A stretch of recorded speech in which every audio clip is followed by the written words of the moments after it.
Cool, cool. Nice. We are live, people. Let's go back here. Let's go and pop this out. On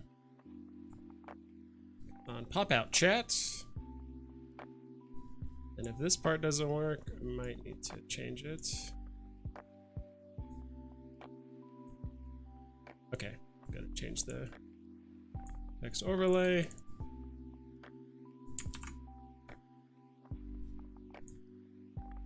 Okay, we need to move that down a little. Perfect. Good evening, Buzz Star Command. Are you back from defeating the evil Emperor Zurg? No, I don't. Not yet. Not yet. 12 minutes. For some of you guys early watchers, I want to show you guys something kind of funny I was working on earlier today. That this is going to be one of the fun things you can do on the stream to with the gem points. I just haven't figured it out yet, but I actually had to hook up a second camera to actually do this, or else it just like wouldn't work for some reason. But this thing, there's different like Snapchat like things you could do. You can like turn me into a potato. Dude, this one reminds me of like PS1 graphics. It's actually like kind of scary. This one is just, it really changes the background. It's super strange, but those are all the ones I have so far. The second camera is not as good as the other one, but I don't know, this that like one anime looking filter looks like really weird. I don't know why it puts hair on me, but it does. I was kind of hoping I would look more like Saitama than I was than some guy with hair or whatever. So what do you do with what do you think the flag and the heart will go for in the secondary market? Genuinely, I don't know. I wasn't there for like the AMA for the Pride thing. Didn't really read through the Medium article, to be quite honest. All I know is that it's probably going to go above box price because the low mints. It's Pride month. I'm probably going to get it and flip it, to be quite honest. That's probably all I'm going to do. So the whole time I've been waiting, thinking you was late. It was crashed internet, for fuck's sake. No, I was definitely late. My roommate left to go have some drinks, and I needed to go walk the dog for like 5-10 minutes. So she was barking and all that stuff. So I was like, all right, I'm just gonna take you out now, so I don't have to deal with it later. Hey, Vibes, what's up? Trippy, huh? Those NFTs, yeah. Stop. No, Mason. So the whole time I've been waiting. Not been my night. Yeah, I feel that. It's yeah, it definitely seems that way. Let's see here. Cool. I'm assuming you guys have all watched my most recent video talking about the Marvel Mighties as well as the Pride drop, and you guys have liked, commented, subscribed, and all that fun stuff. Clearly, Mason has not watched my video. Not even at ×2 speed, but that's fine. It's honestly hard to tell.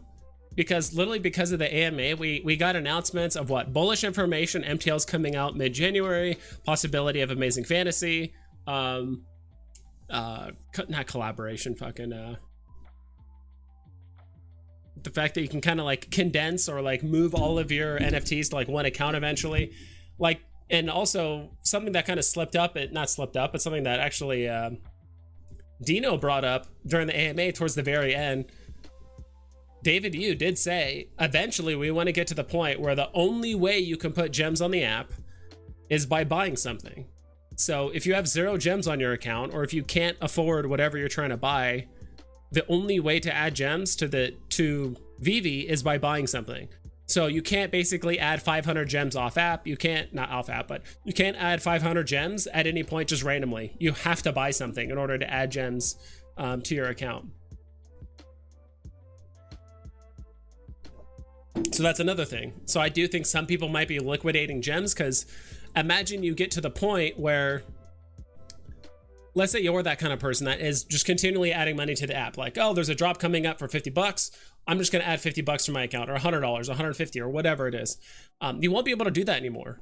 Eventually, not right now, but eventually you'll have to if you have no money on your account, and let's say you want to go for 2 or 3 drops, you have to go to the drop, press buy, press add gems, wait for the 2 minutes, or you have 2 minutes to do it, add gems, confirm purchase, yes, okay, next drop. So it's going to be much harder to actually like, if you don't have gems preloaded, it's going to be really hard to like quick gate something. You know how you go buy, close out, buy, close out, buy. You can't do that anymore.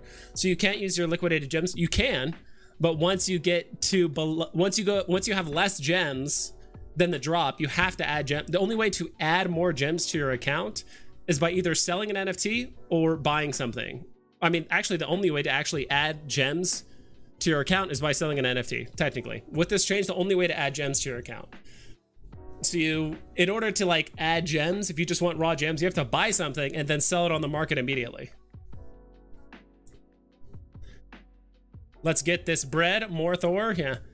Boo, no Mighties. I do like the Mighties of this one. So Veve needs business advice from real company owners. They need to hire someone. Yeah, I think they're mostly doing this because I'm not entirely sure if they have an answer, or potentially like they don't have a workaround for potentially people like let's say this happens again, because obviously someone found a way to either duplicate or just add probably millions of gems to the app without it being backed by any kind of actual money. So I don't know if Veve's, this is their way of dealing with it, that like if someone does it again or finds another weird workaround or whatever, that at least that person can only do as much damage as they're able to buy. So it's like, all right, they buy this NFT or they buy this drop, or they're buying this and that, instead of like literally just injecting millions of gems into the economy, and like they just don't know how to deal with it. So I think that same thing with fraud, KYC, like all these, I think these are just, this is just another layer to like make it more difficult for people to fraud. I'm not sure. I'm not entirely sure. That's long, yeah.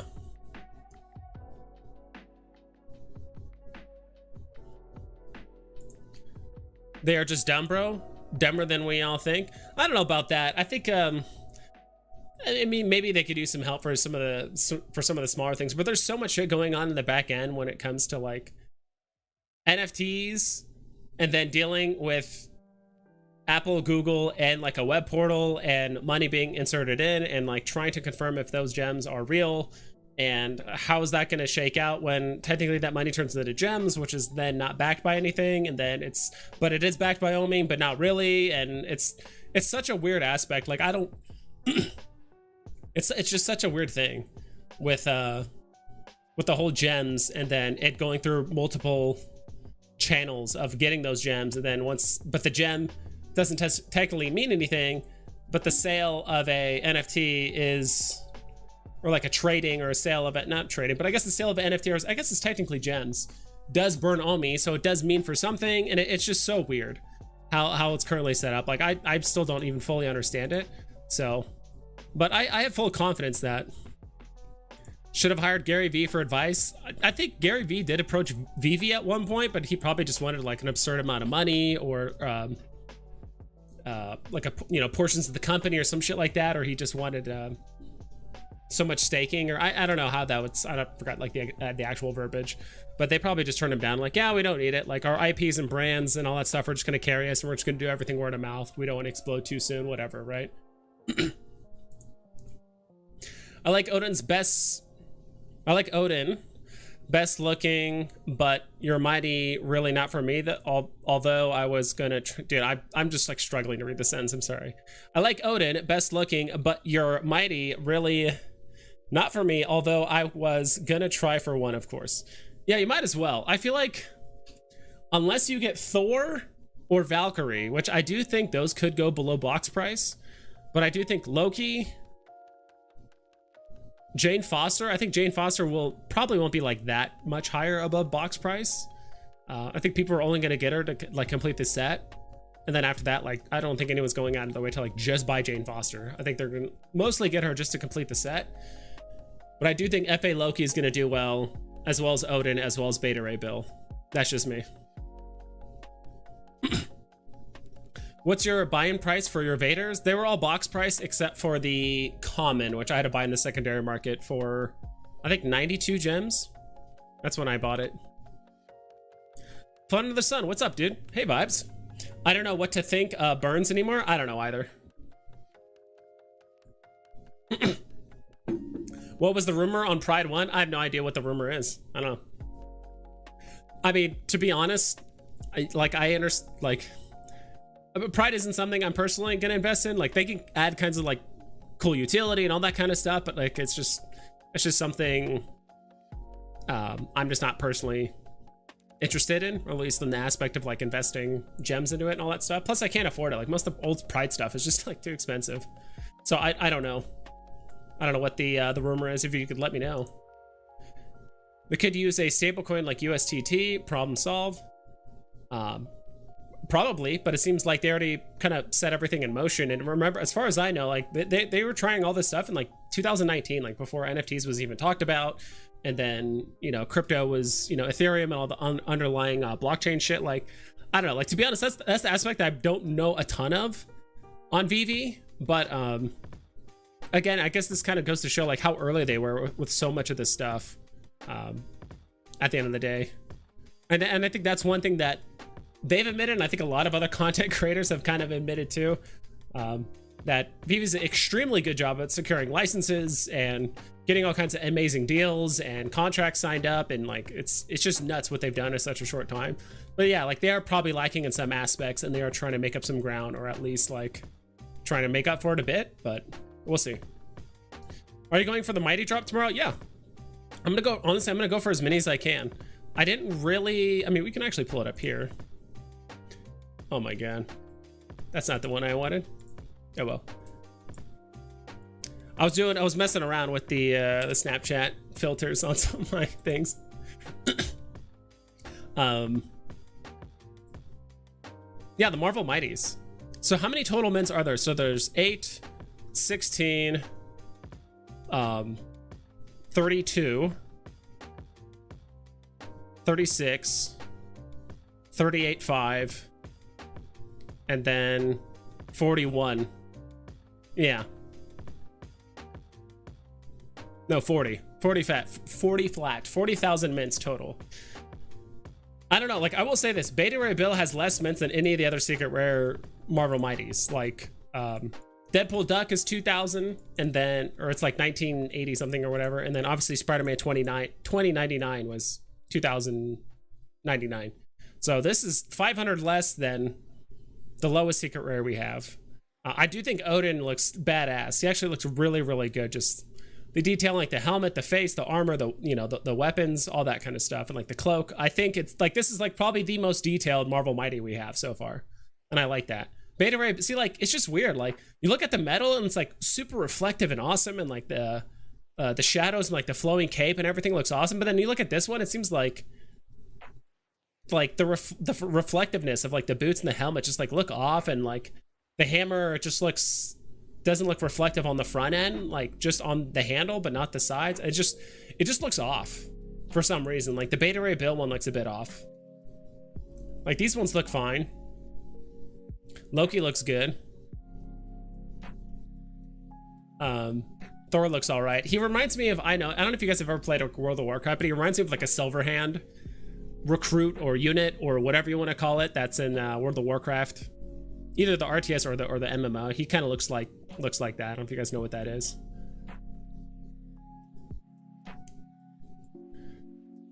That's why he shades us. Yeah. Sup vibes? Anything you currently stacking now? Nope. I am waiting for MTL to kind of, I mean, it's already in, I think it's already in motion now, and I do think a lot of stuff is priced in.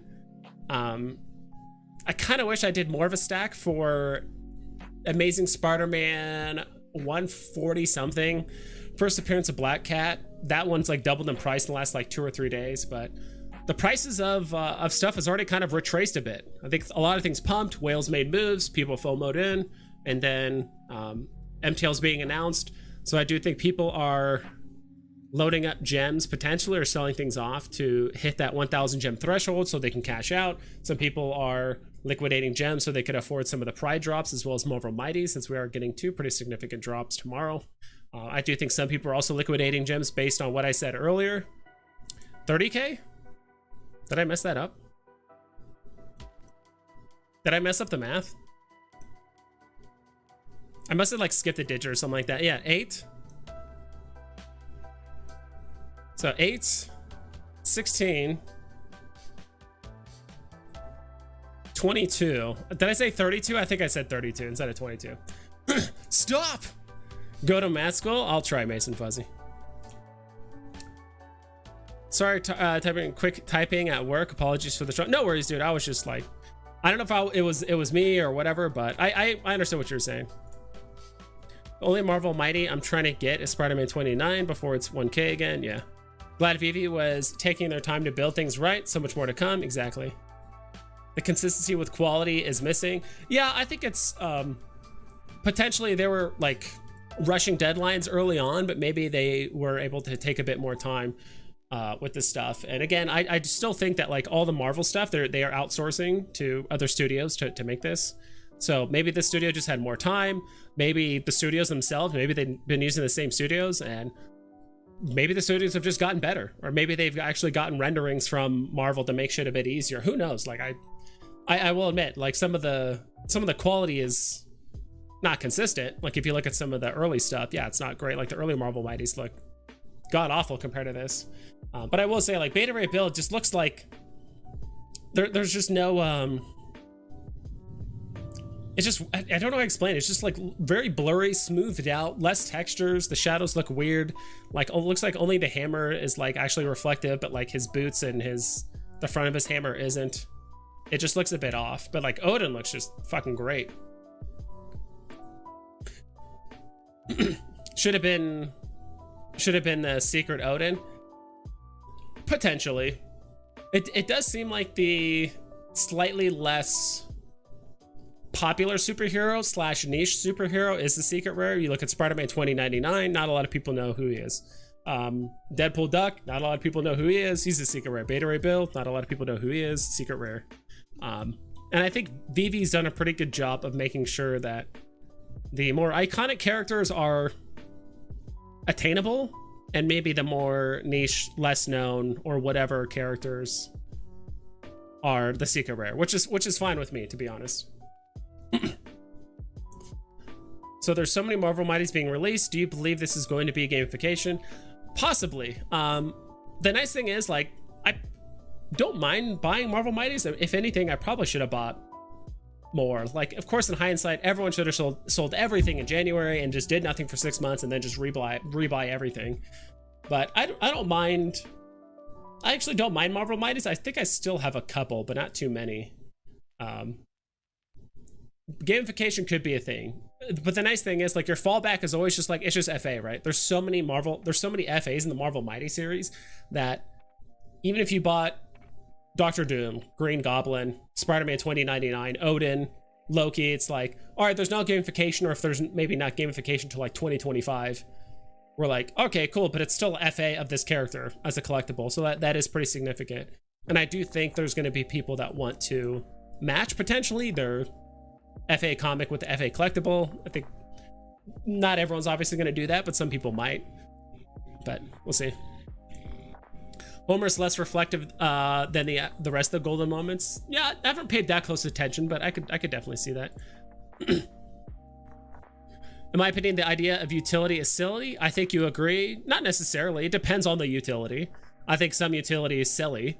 Like, I'll be honest, I think with nothing against HRO or Hero or whatever, but so far, like, the only utility of holding a lot of their like sets of like the old digital exclusive cards that a lot of people just aren't buying anymore because there's no reason to, is just more digital exclusive cards that people aren't going to buy. So it's like, hey, if you own this set of digital exclusive cards, we're going to airdrop you more exclusive digital cards, and then if you hold it for longer, we're going to give you more digital cards. Like, I'm just getting more of the same thing. Like, I get it's like more rare, and people that are like really bullish on the project or just have a shit ton of money like do want to buy it, but like that utility I'm not the biggest fan of. It's like, we're just going to give you more of what people just aren't really buying or like really bought into, if that makes sense. But utility, like if you can get something in real life out of it, or if there's a monetary value associated with it, I think there could be. And I do think renting is definitely in itself like almost utility. It's like Veve utility, right? You can rent it out to someone else. Now the market of just people renting a NFT for a day just to take pictures with it is like, that niche is like very, very small. Like maybe people will do it for they're visiting Disneyland and they want to rent out Disney collectibles or some shit. Like, I could definitely see it there, but like until Marvel or Disney or Star Wars or whatever decides to like actually add real world utility to it, yeah, not entirely sure. But I do think the whole KYC prospect does make it easier for companies like Disney to link your Disney Plus account or Disney whatever accounts to Veve, because it's KYC'd, right? As long as your name matches up with your Disney name and all the information is like correct or similar, now those two accounts are linked, and now they can start benefiting each other somehow. So there is that. Good God. Someone said earlier, I think it was Tony, I must have read it before you declined it. It said compare Thor's armor to Beta Ray Bill's. Yeah, like his helmet and like just his boots look way more like way shinier. His boots just look like meh. I don't know, like maybe that is his design, but the helmet and stuff just doesn't look that reflective. Maybe that's just like not, maybe that's just not how his armor is, but I just highly doubt it. Could we see Steamboat Willie Common go to 500 ever again? I'm sure. I mean, honestly, given enough time, something as big as Steamboat Willie will probably reach really high levels, right? Gonna snag 2 to 3 of these to flip. Oh, this year? I don't think this year. I think OMI, not OMI, but like crypto to NFT, whether it's OMI to NFT, however Veve does it, when that happens, I do think we can start seeing certain NFTs hit all-time highs. I think some of the old school stuff will like get close potentially, but like it's hard to just immediately say like, oh, in that case, like if we get crypto to NFT, Secret Rare Spider-Man's gonna instantly hit 100K again. Like it's gonna take some time, but there are a lot of ETH and Bitcoin whales and OMI whales and stuff like that that do want to probably cash into Veve. People think they will be able to rent. That won't ever happen. You never know. Should I sell my SR Ghost Rider and grab a C-3PO or Elsa? I don't know, dude. The Secret Rare Ghost Rider is pretty sick. It's really up to you, dude. It's hard to compare a Secret Rare comic to a Golden Moments collectible. Personally, I would keep the Secret Rare Ghost Rider, personally.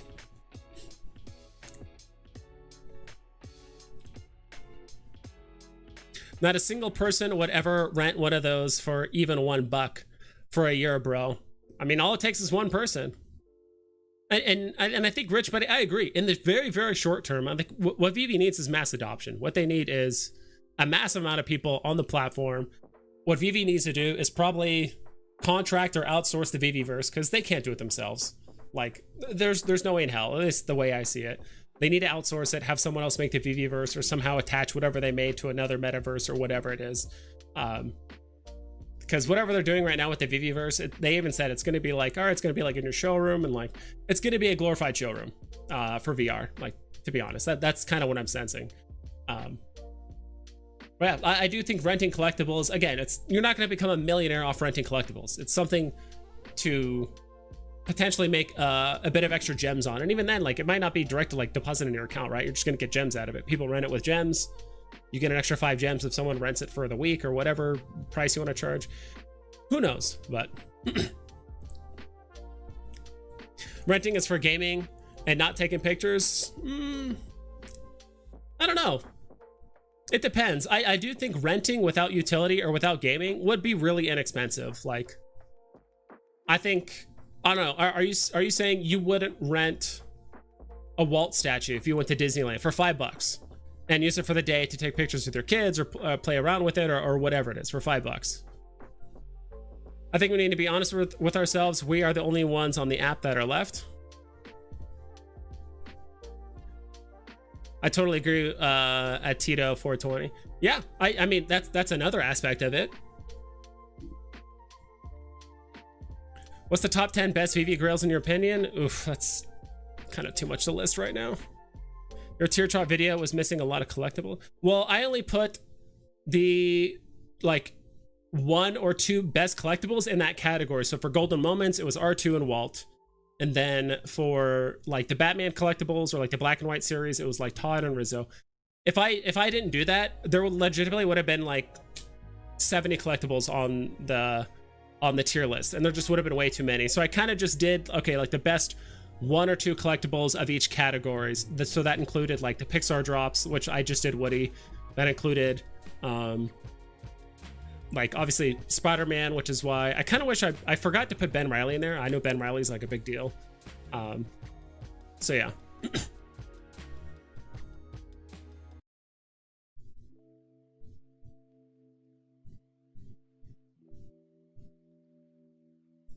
They already outsourced the Viviverse recent plaid. Thank God. So I'm like, dude, it's half a dozen dudes working on a metaverse is like just like not gonna cut it.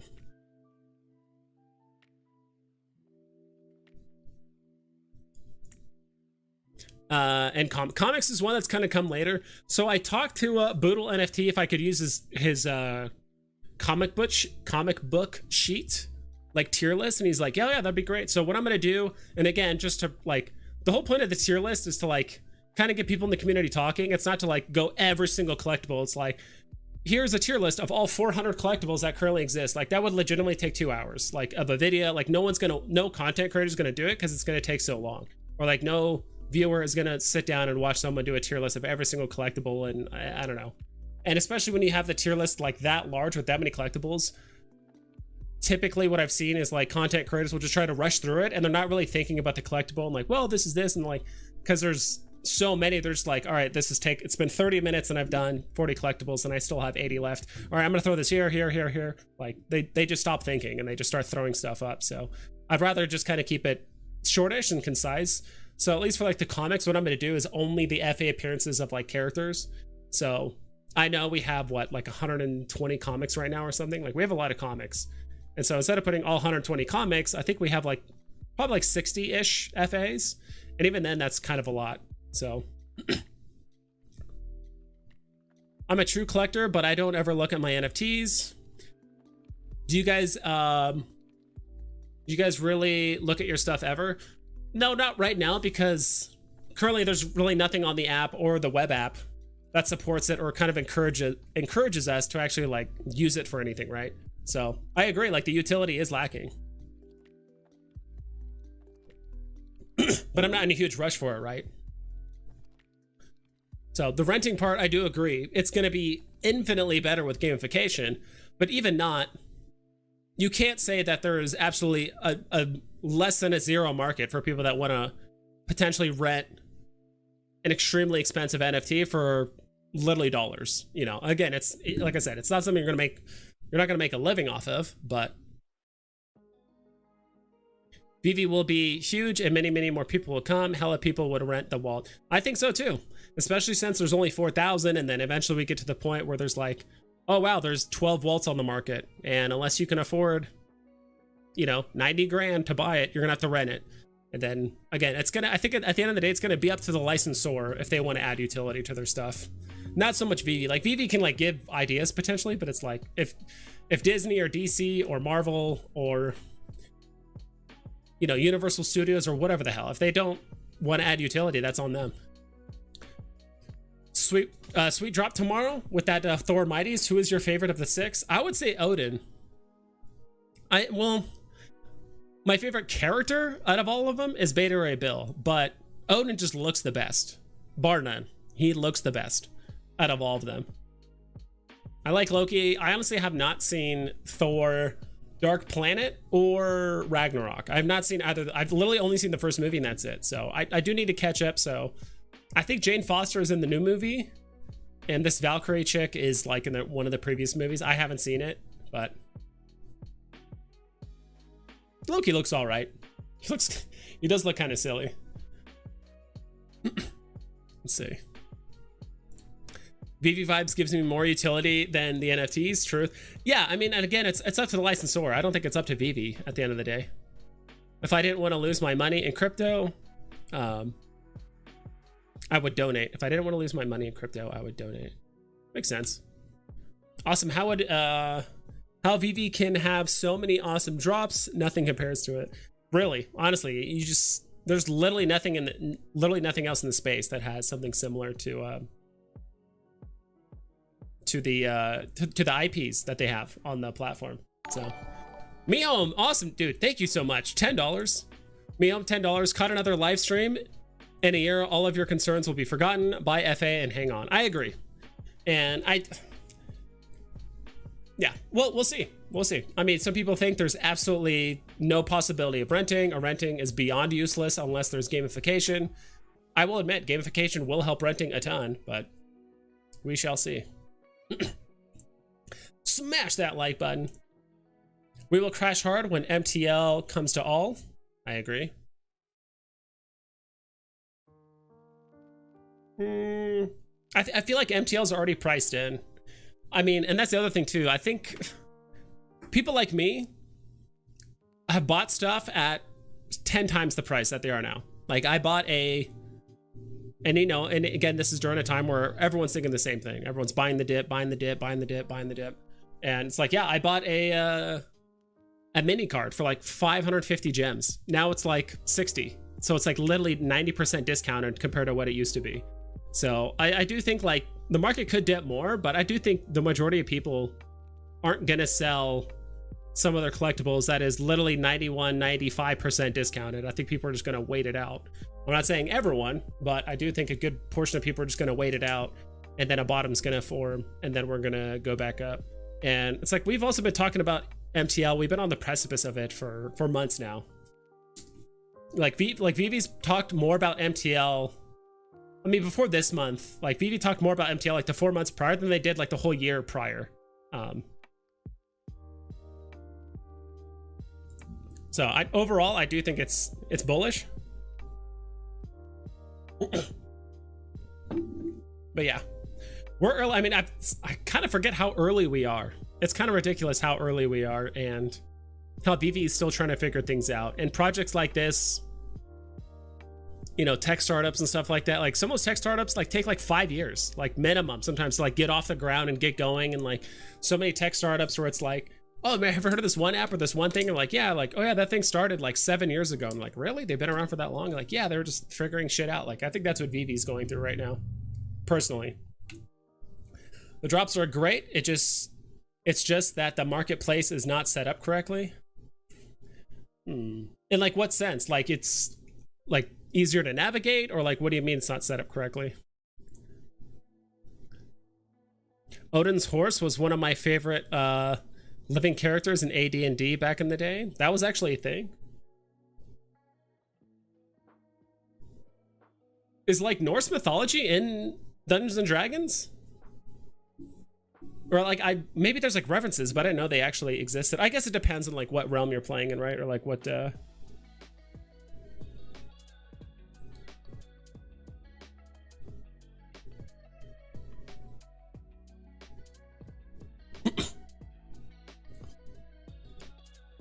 But yeah, I actually want to get back in the swing of things and playing D&D. I had a group back home in San Francisco that I had to leave after a couple years. They just finished like a 5-year campaign, like 2 or 3 weeks ago. And so I missed like the last 2 years of it, obviously, because I moved to Arizona and they weren't playing online, but now they're going to start playing online because it's going to be harder for some of the guys to join. So I might ask to join that group again.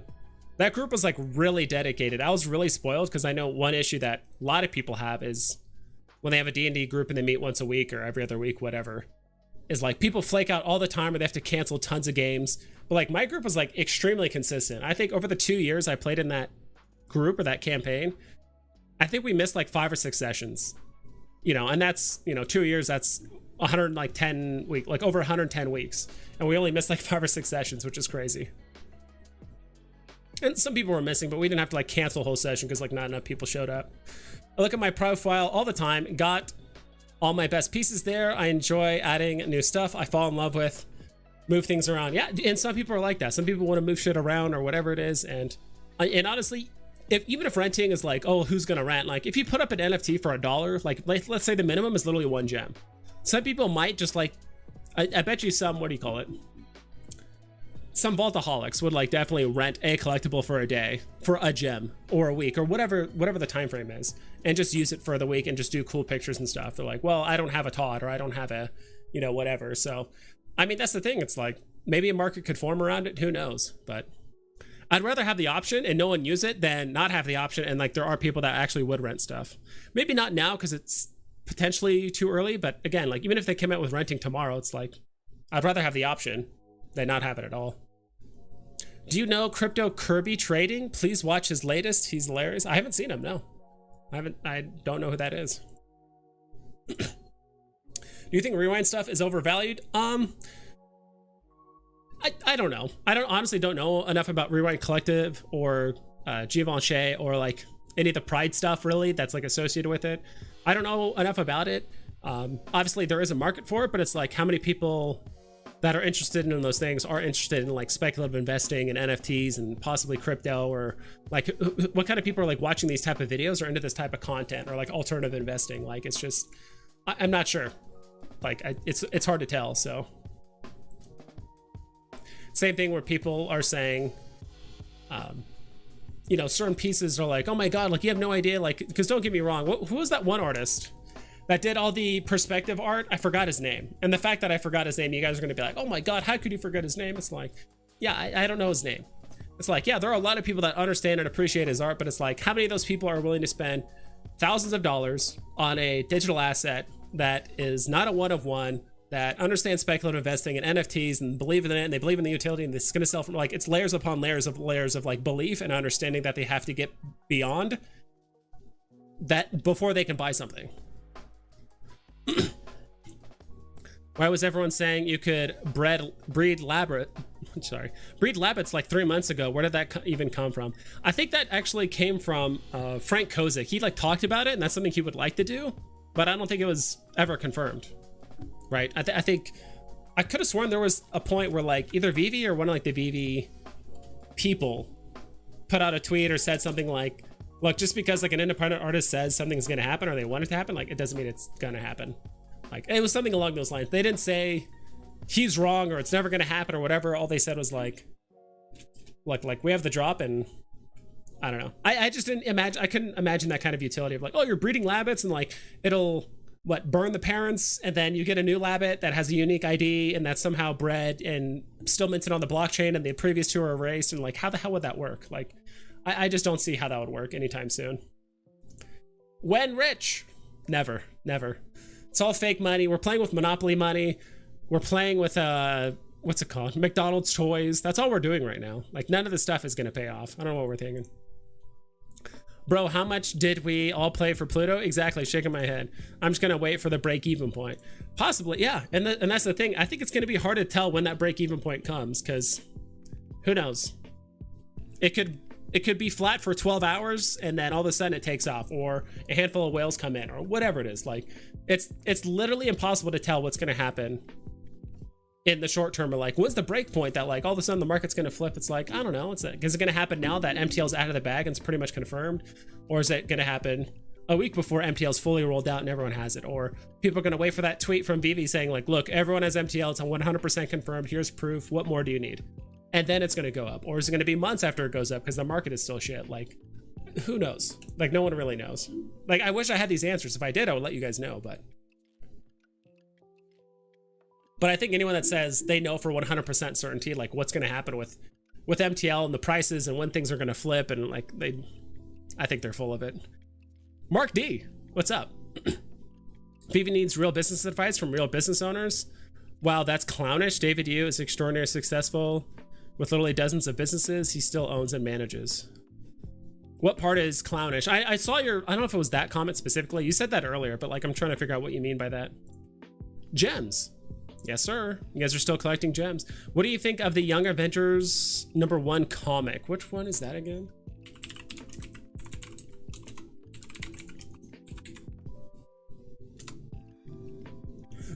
Let's see if we can pull it up here. Oh, the one that was announced. It's like the first appearance of like Hulkling and something else weird. Yeah, let's see here. Come on, no. This is it. First appearance of the Young Avengers. First appearance of the Young Avengers, Patriot, Iron Lad, Asgardian, and Hulkling, and Kate Bishop. I don't know. I'm not really about it. And to be quite honest, like I'm more into like kind of investing in things that's already tried and true rather than spending too much money on speculative things. Like I'll be honest, and I've told you guys this before, like I honestly don't have a lot of faith in like Disney and like Marvel writers like actually writing like new and interesting characters that people are gonna like, that are not only gonna like but also invest in more than the currently loved characters, like more than Thor and Spider-Man and Captain America and Iron Man and Hulk and Wolverine. Like I just don't see it happening. Like they can make as many spin-offs and young this and young that, and this person looks different and it's from a different universe or whatever it is, but it's like if the character just isn't written well and nobody likes them, like it's just not going to take off. That's just my perspective, and this is coming from someone that isn't a comic book collector, so I mean obviously take this with like 15 grains of salt. But I don't know, like it's like even if Marvel was like, yeah, we're gonna have 3 seasons of Young Avengers 1, it's like maybe I'll put a little bit, I might buy a couple, but I honestly just the way that things have like Disney and Star Wars and Ghostbusters and Jurassic Park and like just so many other just like old IPs that are just kind of getting butchered, I just don't have that much faith in like the new stuff, which is why most of the stuff I'm buying is like the more old school, like golden moments or characters that are more old school that are beloved by the newer and older age people. That's just my opinion. That's just my thing.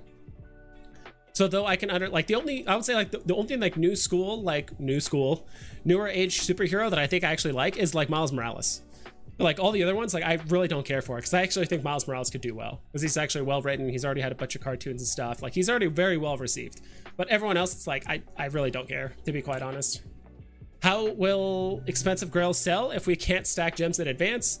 I can't charge 75k to my card to get SR Spider-Man, and I'm not going to sell my entire portfolio to get gems. And so I do think eventually that will be offset by crypto to NFT for the most part. But if you have gems stacked, or if you have gems available already on your account, you can pay with it. If you just so happen to have 75,000 gems in your account because you sold 2 secret rare Marvel Comics #1s, then yeah. And I do think there will be other workarounds too. I mean, again, transfers are going to be coming back, so I do think off-app transactions will happen. So if you are going to buy a $75,000, say, secret rare Spider-Man, there are ways around it. Look, I'm going to, hey, you're going to have an escrow transfer. I'm going to give you a Walt, a this, 10 million OMI, this much Bitcoin, this many gem. Like you can just do any combination of stuff, and then you can do the exchange that way. So like I do think transfers is it's going to be a loophole for some of that stuff.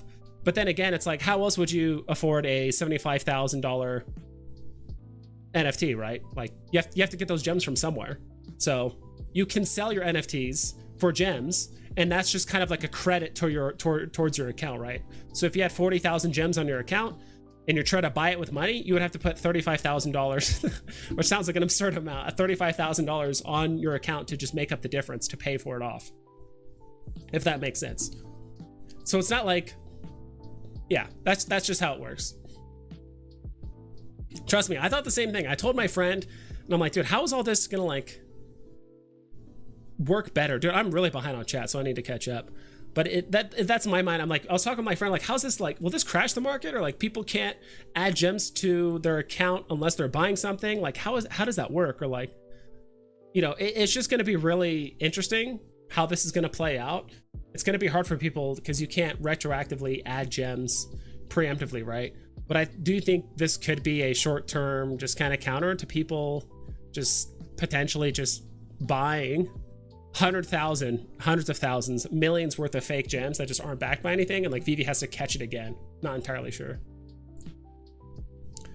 Give me a quick sec, guys. I'll be right back. I'm actually gonna get some water, but I'm gonna run a quick, like literally 1 minute. I'm gonna run a quick ad because I'm a shill, so I'll see you guys later.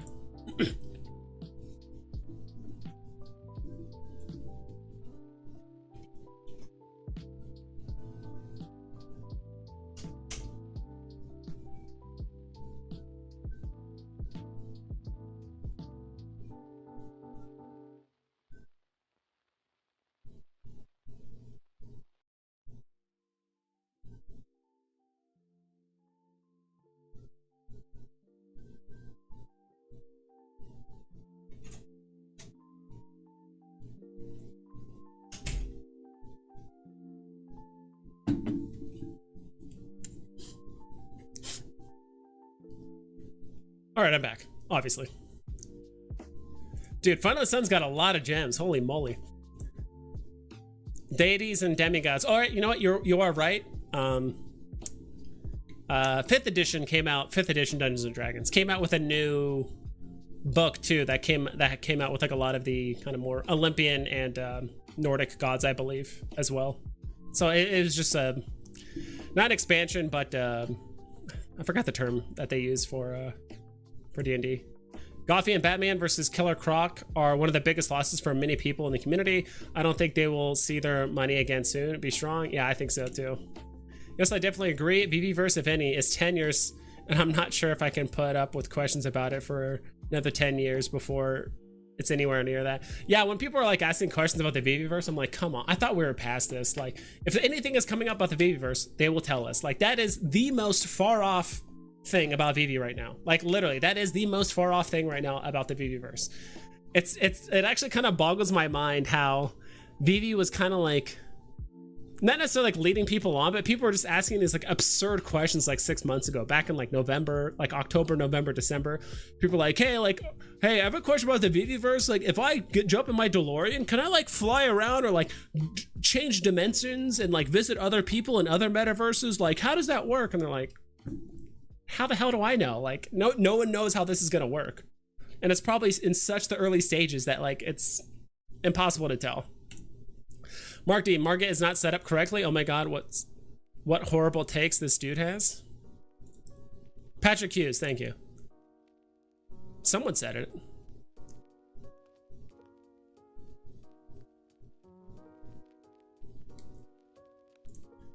Hire Gary V. Oh my god, dude, nothing more than to separate people from their money while building his wallet to buy the freaking jets. Yeah, I could see that. You going for both drops tomorrow? I am. I personally am, because I actually do think the Marvel Mighties are going to sell out pretty quick, and then the Pride ones are, I mean, there's less than 6,000 mints, so those are going to be pretty quick as well. If I get any of the stuff in the secondary market, I'm going to, at least the Pride stuff, I'm just going to flip it immediately, to be quite honest. But I'm really just hoping for Odin, Beta Ray Bill, and Loki tomorrow, for the most part. Monopoly, oh, that's why my collectibles is so good at this game. I have it all backwards. Dumb, so dumb, yeah. How much are you gonna take for the Thor Mighties?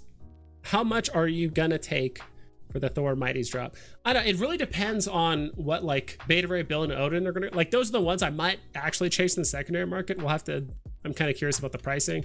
I'm just gonna play the drop, just get as many as I can and just see what happens. That's really it. I will be using multiple phones, so I'm just gonna try my best to get as many as I can and hopefully get the ones, but.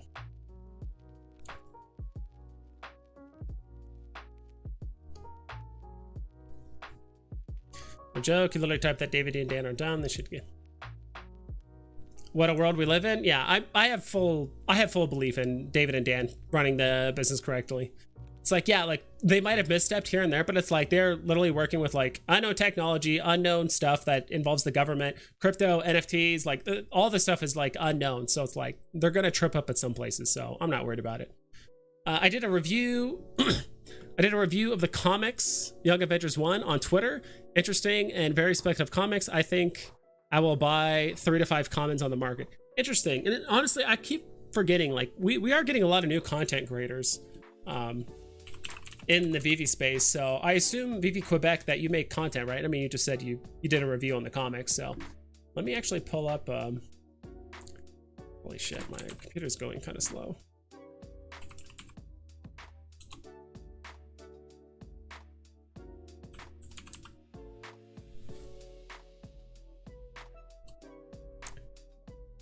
What? And to be honest, it's kind of hard to. Oh no, you don't have any videos. What? I thought you made a video, or like, do you have like a blog or something like that? I just like looked up your channel, and you have a channel, but like there's no videos on it. So I'd love to check it out. Let me know down in the chat.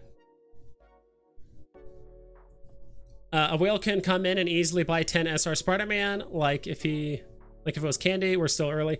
I think so. I mean, there's going to be whales that do that, or that can do that, obviously, but which is unpopular and not. Have you noticed that the girl superheroes are the lowest value? Why is that? Just not as popular? Possibly. There's not that many, and again, I do think at the end of the day it comes down to writing. Like, I do like a lot of female characters. I like, unfortunately, not too many in comics. Like, I think Wonder Woman's kind of cool. So female fictional characters that I like a lot. The Queen of Roses or Thorns, I believe, Game of Thrones, awesome character. I like Lara Croft, Tomb Raider. I like, good God, Sarah Connor from Terminator. I like the chick from Alien. Oh my God, Sigourney Weaver. I forgot. Ripley. Is it not Ellen Ripley? Good God, something Ripley.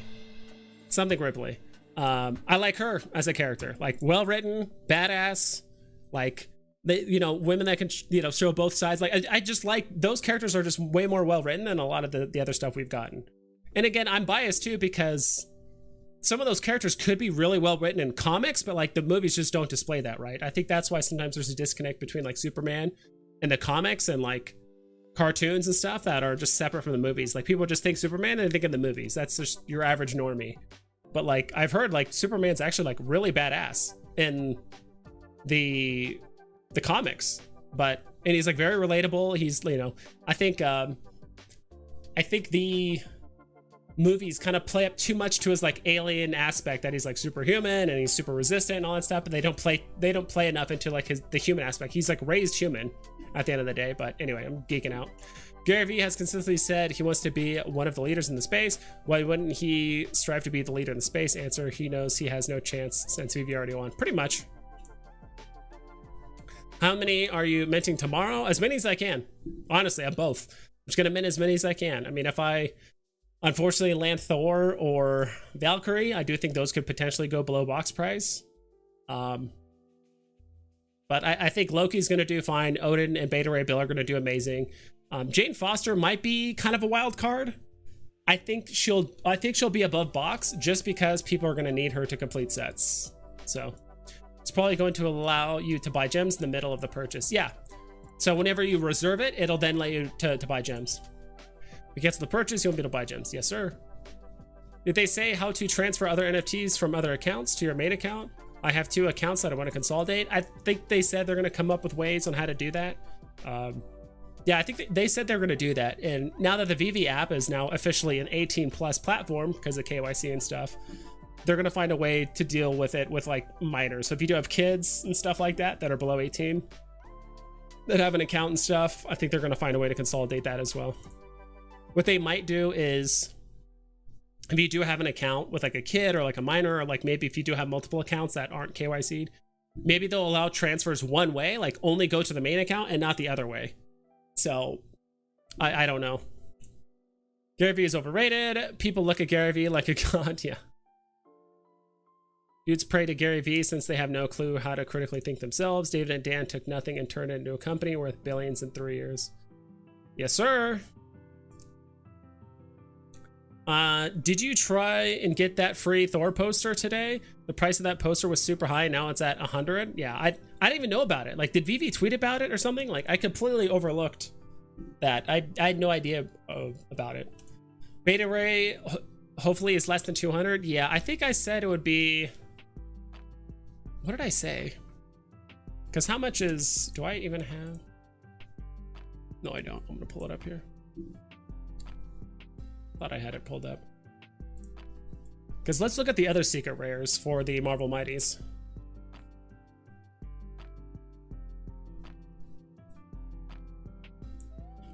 $29.99. Please tell me it'll work if I type in $29.99. There it goes. So, I mean, and this again, this is at very high in the market. So, $6.45, and then we had, I think if I just type in duck. No, I think I might have to type in Deadpool duck. Deadpool duck is at 111. I think it's obviously it's going to be somewhere in between. I do think Beta Ray Bill, I think he'll be around 250. Maybe push 300, but it's so hard to tell. It's really hard to tell because just all the information that we've gotten yesterday about like MTL literally being around the corner. Pride drop is immediately after this drop, so that could affect the price of the Marvel Mighties. Also, basically, David, you pretty much confirmed Amazing Fantasy 15. He just said, he kind of just said, like, we're just figuring out the right time to drop it at this point. It was so funny. Someone asked him about Amazing Fantasy 15. He asked kind of an obscure question, like they didn't know how to answer it. He's like, well, let's focus on the point. Like, hey, like, does that mean we're still going to get Amazing Fantasy 15, or like, when are we going to get it? And David, he was like, like for like actually not 10 seconds. It was just hilarious. Like, I don't think he was fumbling. I think he was just trying to think of a way to like not spoil it or like not give it away or something like that. So he was like going through 15 different ways of like how to not spoil it. But he essentially, he said, he's like, yeah, we're just trying to wait for the right time to release it, which I can't think of a better time to release Amazing Fantasy 15 other, you know, than basically the first San Diego Comic-Con that we've had in like, what, 3 years? Something like that. And it's probably one of the biggest Comic-Cons in the world. And you're gonna have all the comic book collectors from around the US and the world probably be there. And they're gonna be, they even said they're gonna be in the center, they're gonna be in the booth at Marvel, like in the Marvel booth with a lot of the stuff. So sorry, 200. Yeah, I think it'll pump after the Pride drop, to be honest. So he might be like below or like around 200 before the Pride drop, but I think after Pride, I think he'll increase. So Beta Ray Bill will be higher than that. Could Stitch be the next Groot? Secret Rare is under 100 gems now. Yeah, I think people just sold that off, and that's exactly what I foretold. That's exactly what I said.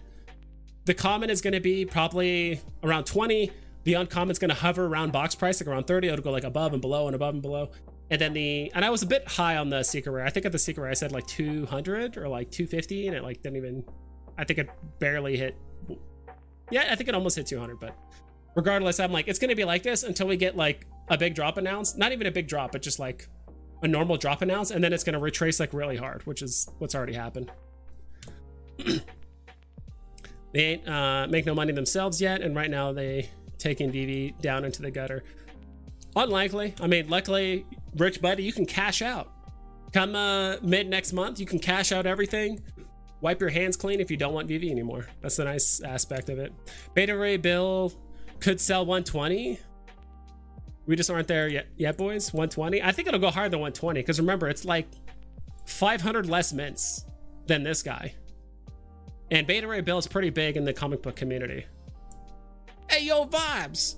Ellen Ripley sounded like you had it, but second guess yourself. I think it was Ellen Ripley, but then I was thinking like Ellen DeGeneres or something like that. I'm like, is that why I thought of it? I don't know. If you land Oda and Beta Ray, will you flip both? Ooh, that is so tough. I'll probably flip it after when I think it's hit its peak, like after the Pride drop, to be honest.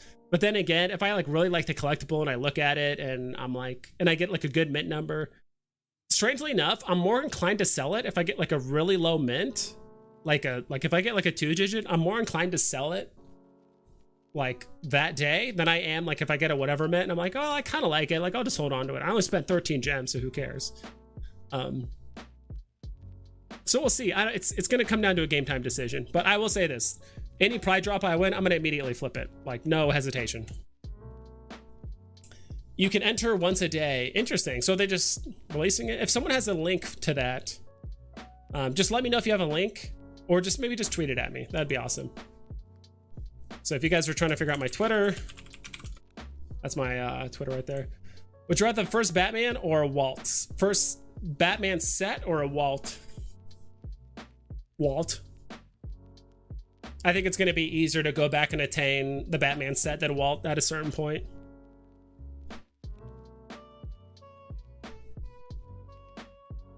I mean, what is it? What's Walt at now? He's at like what, 10, right? I think I had to put partners.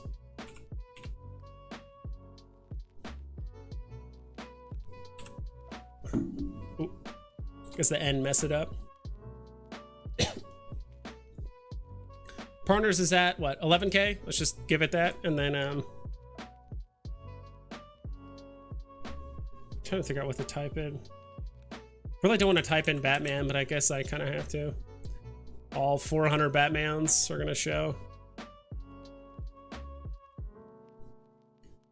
I think these all, okay, these don't show in released order. It's just, I think it's just genuinely random how they show these. So Todd's at 3, Rizzo's at 6. I'm trying to think. I'm like, oh, would I actually gain gems by owning the first Batman set and then selling it for Walt? Trying to think. It might equal out. Like, even if like the Batman set was worth like 12K or 13K, like I'd rather just have the Walt. It's not worth like trying to sell both or whatever. Yeah, I would still say Walt. Can't go wrong with tomorrow's Mighty drop, 4 FA and 13 gems. I think so too. Well, it's 5 FA, isn't it? 5 FAs. So 1, 2, 3, 4, 5. Yeah, it's 5 FAs. Just Thor's the only one that's not FA, but I'm not sure how well Jane Foster or Valkyrie are gonna do. But I have a feeling Loki and the other two are gonna do fine. Sometimes it's the best not to respond to stupid. All right, 5 FA, only 30,000 boxes for only 13 gems. They'll be gone quickly. I think so too. I think you'll be lucky to get, like, if you're I would say if you're just using one phone, you might be able to get 2. You should be able to, but if you're using multiple phones, you'll be lucky to get 2 on one phone. Because I'll be honest, there's times where I'm using my phones and I'm using 3. So I'm pressing all 3, and sometimes different ones will like appear with a buy button at different times. So I'm like, all right, buy, close, buy, close. Like I'm trying to like quick gate it, but it's kind of difficult.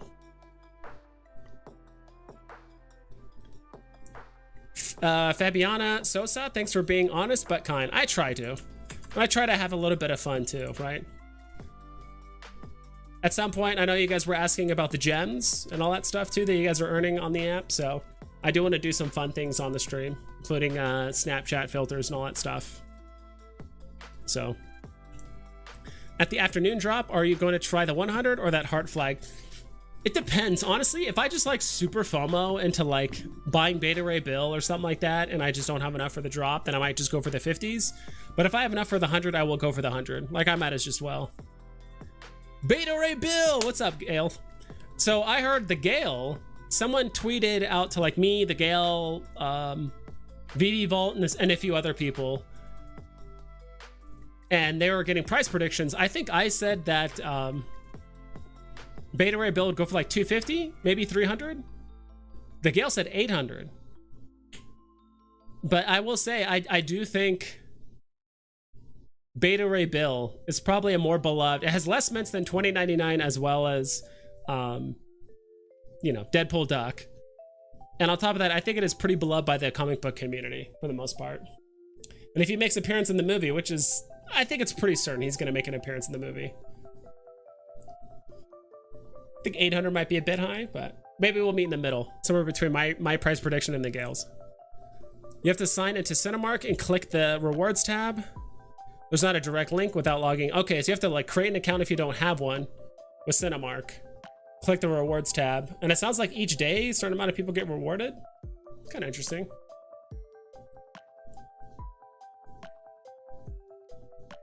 I was just basing it off Spidey 2099's price and edition size.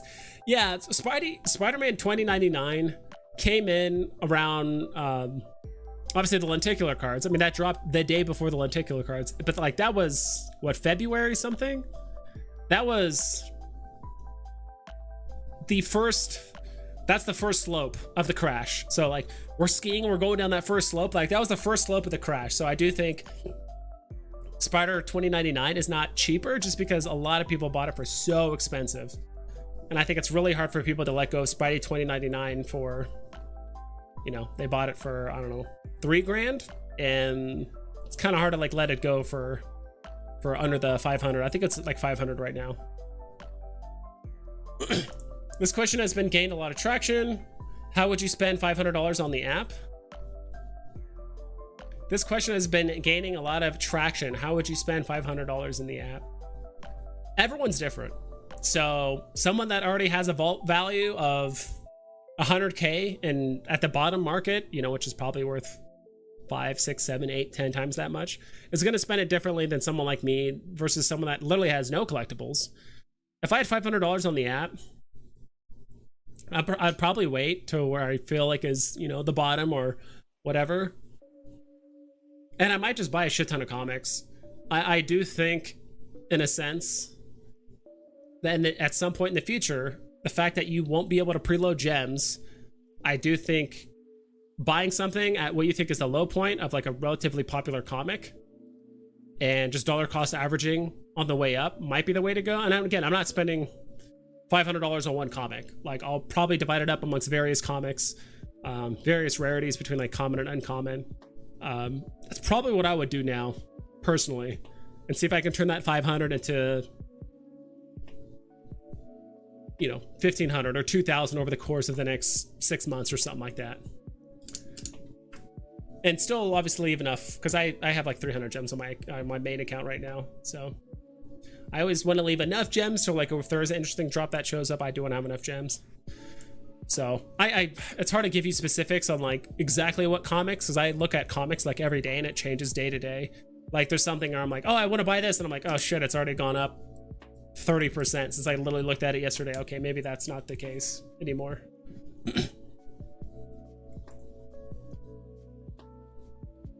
If you go back in time a year, what would you change on any of your VV purchases? Well, a year ago, I wasn't on VV. I joined in October, so that was, what? So like 8 months ago. If I was in VV a year ago and I know what I know now, you know, hindsight, I would buy as many of those Marvel comic #1s on the market that were going for, what? 2 gems, 3 gems on the secondary market. I would buy as many of those as I could, because even if you buy those, because if you literally buy those for $2, that's a 100x on your investment. Like even now, what is it? Marvel Comics #1 is going for like 200. I think it was at 200, then it went down to like 150, and now it's back to 200. If I could go back in time, I would do that. I would just hard stack Marvel Comics, literally as many as I could, because A, there's 48,000 of them, and I don't know if you could play the drop. If the drop was still available, I would definitely go for the drop and obviously try and fish for a secret rare. But I would just buy a shit ton of Marvel Comics #1s. That's what I would do. That's one of the best, just instant 100x on your investment. I don't think there's any other collectible that has done that, except for like Todd, but like that's really early and you had to pay like 80 gems up front. And like obviously Todd did go up to like 14k and stuff like that. But like right now, what's Todd's at, like 3k when we last checked. But when you look at Marvel Comics, it's still at a 100x investment, even at the bottom of the market of where it's at right now. So that's just me. I would just buy as many Marvel Comic 1 commons as I could, just dollar cost average on the way up, you know, throughout the year, and just be like, yeah, I'm the guy that bought 1,000 Marvel Comic 1s, and now it's worth 100 times that. That's what I would do if I knew what I knew now.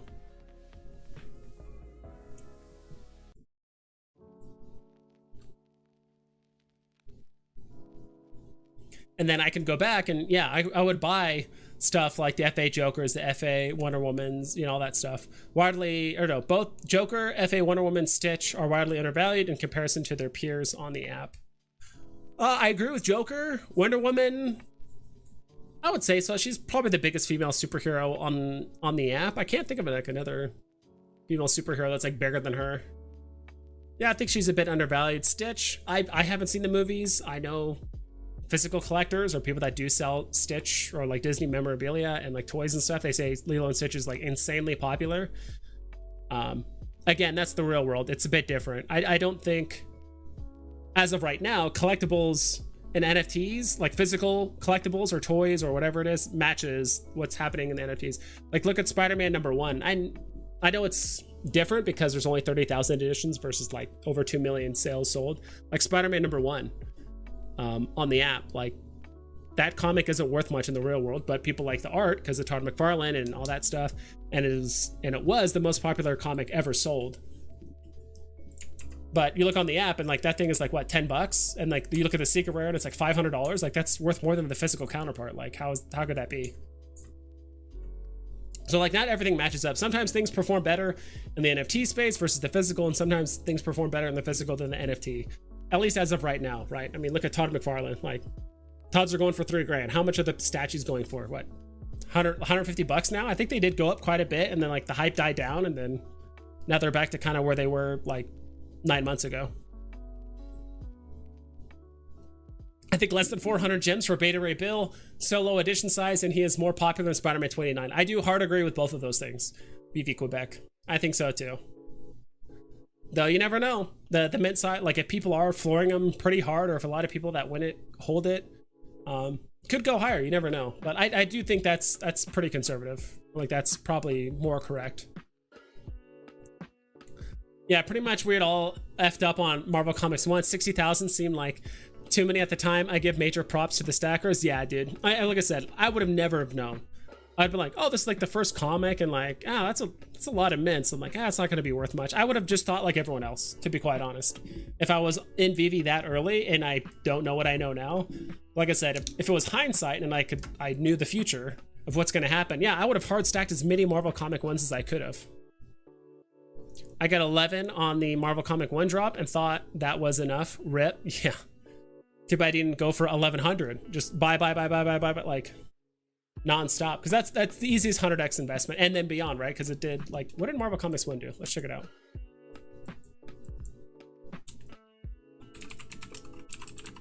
Comics, so common, even right now it's at 160, so that's still not 100x, but that's part of it, right? So let's go 6 months, because that's pretty much where it was at its peak. I hear so many legendary stories about Marvel Comics 1 being below box. Yep, people were dumping it apparently for 2-3 gems on the market consistently. Was that back then? Was like blind box a thing, or did you have to buy each comic individually? Like, was that a thing? And if so, like, could people just buy Marvel Comics, the secret rare, off the market, or did you have to just blind box it and just hope you got something good? I assume it was blind box, but I could be wrong. I don't. Drops back in the day were just like really weird. Like, you had to buy each one individually, and like they all had different price points based on different things. Holy hell, dude. So 750 was the peak of Marvel Comics 1 comics, and I don't know, at some point someone must have accidentally mispriced one for like 100 gems or something. Like, even this is like the bare bottom of a bear market, and this thing has not gone below 100 gems yet, I believe. Has not gone below 100 gems, so it's crazy.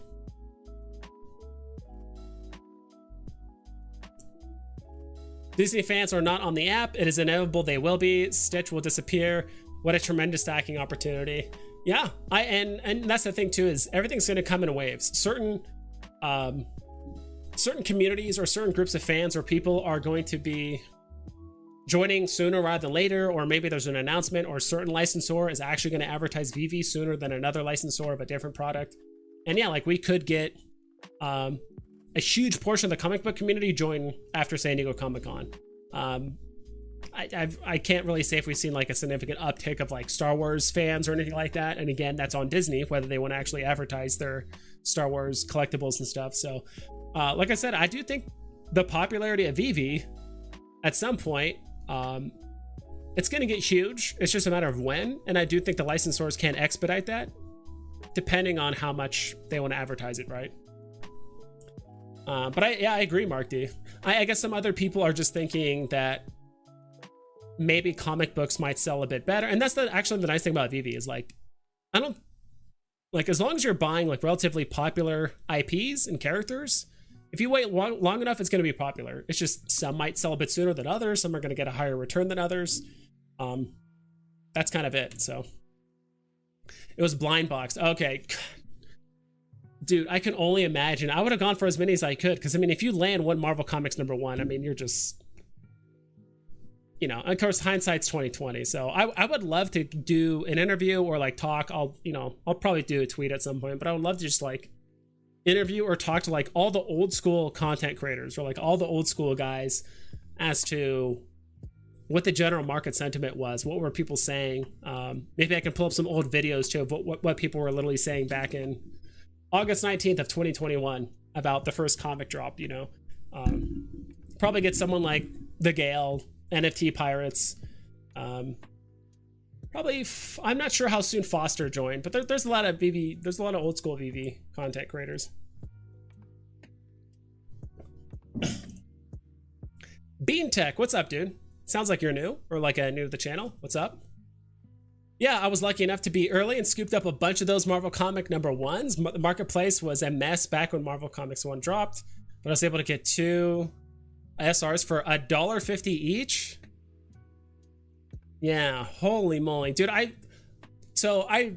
was still early enough on the app, so I joined during golden moments, but that was still early enough on the app where like the market was like glitching out, or like people would get kicked out during the drop. And that was also during the time where like you actually had to log into the app like 20 to 30 minutes before a drop, or else like the app wouldn't load. So it's kind of interesting. Each generation of new Veve users have to deal with different issues. So that sounds super interesting. It's just interesting to hear those stories, right? So, but congrats, dude, Bean Tech. That's huge. And that's the thing, right? I think that's actually why Veve is going to take off, because a lot of people that enjoy collecting and stuff, this is a second opportunity. Like, imagine if, let's say, Veve does Magic the Gathering cards. You can open up packs and you get random cards, kind of like a blind box, right? So you have the pack, you open it or whatever. And all of a sudden you have a second chance now to grab all those gem cards, to grab the Black Lotus, to grab all these cards. It's a second chance. It's a whole new market. You're basically starting over. You already know what's popular. You already know what's going to do well. Now it's just a matter of like, let me have another chance before it basically does a 1000x, right? It's almost like being back in the early 90s. Because like, when did Magic the Gathering come out? Like the card game, like the early 90s, right? It's like you basically start all over. Or it's like, imagine being back in 1939 and you already know Marvel Comics 1 is going to do amazing, and you're just like, holy shit, like here's another opportunity to do it again. I have another chance. Yeah. So imagine it's 1993 or 94 and you already know everything there is to know about Magic the Gathering cards, and you're like, holy shit, I already know which cards are going to do extremely well. Let me just stack them before it gets to the masses. So that's the way I see it. I would have bought as many MC1 as I could get then as many as I could get, then probably get bored of the price movement and sold it, to be honest. Yep. Oh, 1.5K. Okay. I was like 1.5 gems. I'm like, maybe there was a glitch with the market, or people are like mislisting. And that was another issue too. A lot of people like mislisted stuff back then. I mean, it still happens occasionally, but not nearly as much as what used to happen back in the day. But dude, that's amazing. Congrats, Bean Tech. That's awesome. Probably some of the best investments you've done, I bet. Was a blind box drop. I got 10 commons and 1 rare, and there's probably a lot of commons, obviously. I mean, there's 48,000 commons overall, which is nuts. So not making that mistake again, stacking the new stuff as much as possible. Avengers number 4 is my go-to. Avengers 4 is great. I did land the secret rare on the drop, and I'm not selling that literally anytime soon. My first secret rare I got was, it was Silver Surfer Black. I got the secret rare. The cover with Null and the Silver Surfer looked badass, don't get me wrong, but I was like, it's not that popular. Like, it looks cool, but I sold it. I think I ended up selling it for like 170 or 180, and now it's like below 100, so it ended up working out in my favor. But I got the secret rare of the FA Thanos as well as Avengers 4, and I'm not selling either of those anytime soon. I got 10 MC number 1s on drop. Nice. What rarity? Are they all commons or whatever? Yeah, I got the video of the market prices. Hell yeah, dude. I'll look that up. You know what I'm going to do? I'm going to do a video and just kind of do a flashback of like, look how far we've come. Look how far the market, the community, Veve, everything has come up to this point. I think it would be really cool. Maybe I'll do a live stream, or maybe I'll do a video of watching old videos with those content creators. I think that would be a lot of fun. I'll definitely hit up some people if they still have footage of those old videos and like do like a cooperative video just talking about it, like what people were thinking and talking about. I think that would be really cool, just a flashback, because it's weird, but it's making me nostalgic for a time that I wasn't around for, which is kind of weird, right? I think that's why sometimes people, as you get older, you start becoming more nostalgic for stuff that like even your parents liked when they were kids. It's like, I wasn't even alive during this time, but like, I like it. I don't know why. I'm nostalgic for a time I didn't exist, but it's cool. It's kind of the same thing here. It's like, oh, it would have been so cool. I bet you that the community was very, very tight knit back then. Like, everybody knew everybody. Tony, even if it's even 10%, of Avengers #8, it will be a come up. Yep. D'Angelo, the physicist, smiley face. What's up, D'Angelo? Yeah, those were the days. Yeah. I've been watching the Gale video since day one. Yeah, dude, I watched a ton of the Gale. Like, so when I first started, it was a lot of the Gale. It was a ton of, I have to pull up all the guys I'm subscribed to. Like, I watch a little bit less, not because like I don't enjoy their content, but like I legitimately follow or I'm subscribed to like 40 different VV content creators. And obviously some are more active than others, but it's just so hard to keep up with all the videos. And especially since, you know, it's hard because like sometimes a new topic will be brought up and immediately within a day or two, 17 content creators all do a video about that topic. And it's like, all right, it's a lot of stuff I've kind of heard before. Sometimes they bring up new information, which is nice, but it's like, it's just so hard to keep up with everyone sometimes. So I do like the Gale. I've always liked his attitude. I've always liked his content and his videos. I mean, me and him, I think, are vibing with the same thing, you know, psychedelic colors and shit like that. Like, I like that. So let's see here.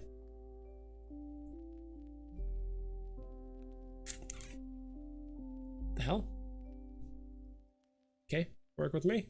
Nope, I guess.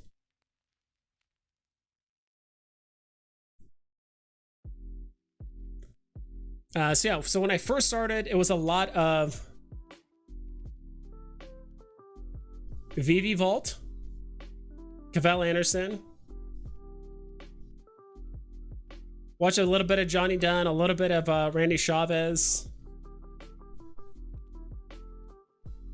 A little bit of Sleeping Comics. Like some of them were a bit later. So Kyle Wilson, some Taps Trades. NFT Pirates, a little bit of Foster Hilt, even though he talked more about like the OMI stuff rather than like Veve, of course.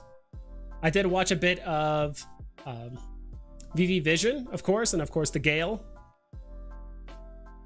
And I think that was kind of it. I'm sure there's like one or two other people I'm forgetting about, but yeah, like those are the guys I watched pretty consistently. Like when I first started on Veve, and I was just like, you know, it's that honeymoon phase, right? Like you get on Veve and you're just like so enamored with everything, and you're just like absorbing information. Like all you can think about is Veve and making the next move and like what's profitable and what's the next drop and you know all that stuff, which was a ton of fun. I'm enjoying the collecting aspect of this app. I have 116 sets. Holy shit! I have an MC1 SR for sale if anyone's interested. Yeah. Let me, you know, let's. I forgot, I actually have the web app again. I was locked out of the web app. And then I got access again because I tried the little trick that Crypto Chris and Coffee, or Crypto Chris Coffee. I don't know, I forgot his like whole name. Actually, close these. I think we're kind of done with those.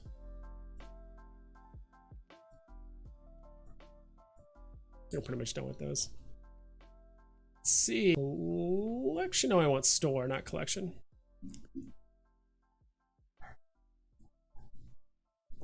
So I have like a bunch of extra tabs running, so it's like this is running like really slow. Holy moly. Why is this going so slow? Refresh. Oh, there it goes.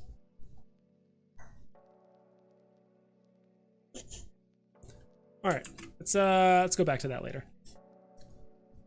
I was gonna pull up your listing, Bean Tech, but I don't know what's causing it to be so insanely laggy. It's probably my slow ass computer. Yes, Vibes, there is an incredible opportunity still. No excuse for users not set themselves up for life. They have themselves to blame, although they will, of course, take no responsibility. Yeah. And blame everyone and everything else. Yeah. That's one issue. That's something I've always dealt with, is I've always been way too hard on myself. And everyone has their own personal issues, right? Like mentally, emotionally, all that shit. That's something I've always dealt with, is like I've always been like too hard on myself, which is why I think it comes like sometimes I come out just like not even being like brutally honest. Like I like being brutally honest, but delivering it in a nice way, because I do think I do know people that are just very blunt, just to kind of show off the fact that they're blunt, and like they just don't know how to deliver anything. I don't know, but what's your thoughts on Avengers 4? Its first appearance of Captain America coming to Avengers. Yeah, so it's not like your typical first appearance, right? Where it's like, oh, first appearance of Captain America, of Thor, of this or whatever. But it's the first time that we get the entirety of the iconic group of the Avengers all together, right? And it's also his first appearance, and I think in the Bronze Age, Silver Age, whatever it was. Like there was a period of time where he was just like gone for a while, and then he like made another appearance for like the next age of comics. And so that was like his first appearance. So I think that's a big one. And I mean, just the fact that, I mean, the CGC, I mean, like the Go Collect really reflects that, right? So that would be a fun video. I think so too. You know, just shooting the shit with some OGs, unless they're too cool to hang out with us, you know, too cool to hang out with us content creators that made content during golden moments. So give me 1 second, guys. Hold on. My roommate's dog is just going shit wild. Hold on.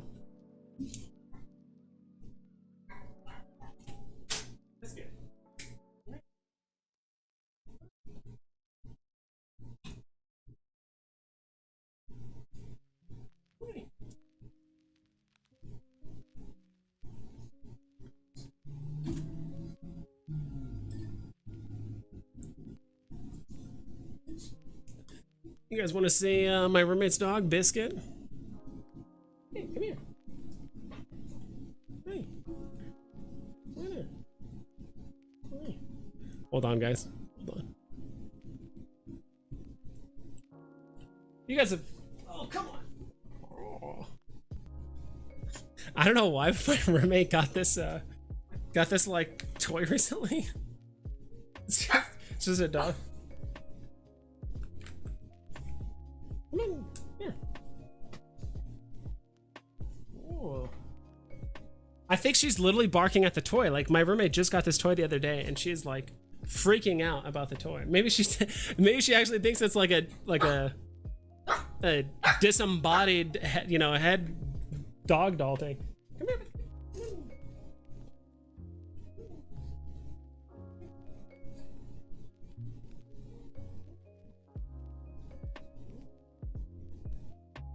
Trying to get her to approach me, because if I try to lunge at her, she'll run away.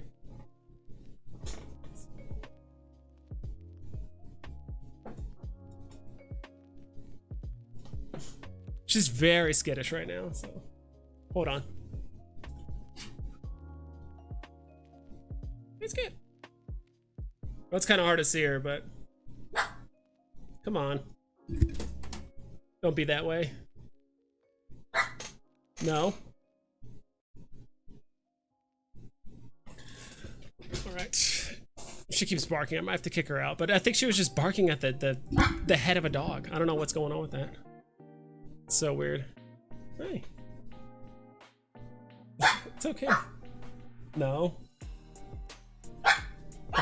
Hold on, guys. I'm sorry.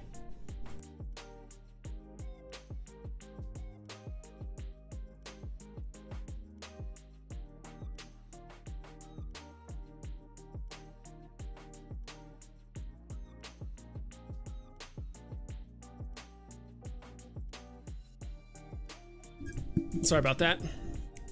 I got Strange Tales 111 Secret Rare Mint 1994, which is also the first appearance of Baron Mordo in animation.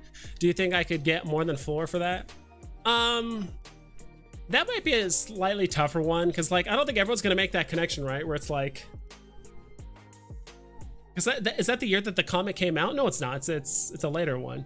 So I don't know. That's a tough one. You could probably ask for more, but you're gonna have to like kind of help people connect the dots of like that mint number and like why it's significant. MC1 or MC1 MC up in the house. I said like MC1 Marvel Comics. Johnny Dunn and Veve Vault 2. Yes, sir. When do you think we'll start the start of the Veve bull run?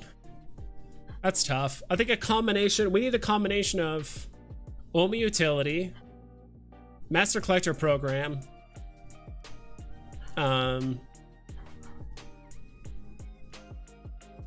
things like renting, which I think is going to be under like Master Collector potentially,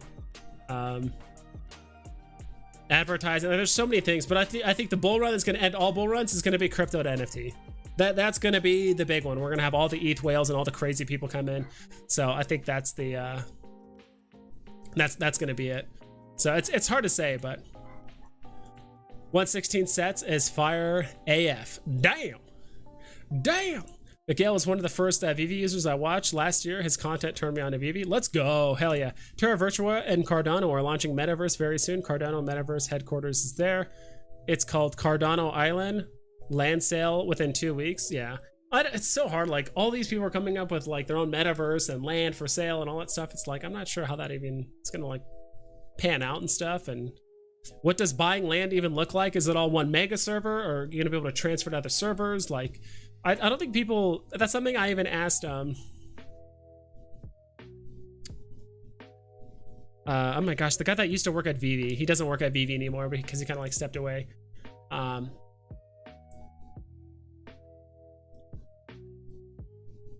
I forgot his name, but someone's gonna remember. But I remember talking to him on like in the spaces and asking him like, dude, how does like metaverse land and stuff work? Like, is it one mega server? Is it like multiple servers? Like, how the hell did that work? He's like, dude, like honestly, I don't know. Like, I don't know how that stuff would even work. But I bought your Steamboat Willie for $8.45. Let's go, dude. That's sad to hear because I've owned one and I rode that thing all the way up to 10K and all the way back down to below 1K. But hell yeah, dude, I'm proud of you. Who remembers Veve Flipper? He was cool AF. I don't remember him. I don't remember Veve Flipper. Yeah, Avengers 4 is like his FA for Silver Age Captain America, yeah. And his FA with Marvel's modern superheroes. Big hook. Hell yeah. David has stated he's been contacted by a fund with billions of dollars looking to invest in NFTs. As soon as users get payout, those types of buyers will enter. I could see that. I could definitely see that. What happens when this fund buys 10 million gems? Everything is gone. Is 10 million really that? Don't get me wrong, it's a lot of freaking gems, but like in the grand scheme of things, is it that many? Like sometimes doesn't Veve on some days have like millions of gems bought in like a single day? Or at least that used to be that used to be the case. Yeah, that's Biscuit. That's Biscuit. Biscuit's just going shit wild right now. She's like really attached to her room. Like me and her play, we get along just fine, but it sucks because when I do stream, unless my roommate is here, she kind of just does her own thing, and like any noise she hears outside, she just freaks out and just barks and stuff. So at the same time, all these users that have hoarded 100k plus gems will take their boot off the neck of the market and fire those gems back in. They're not holding to cash out. Yeah, exactly.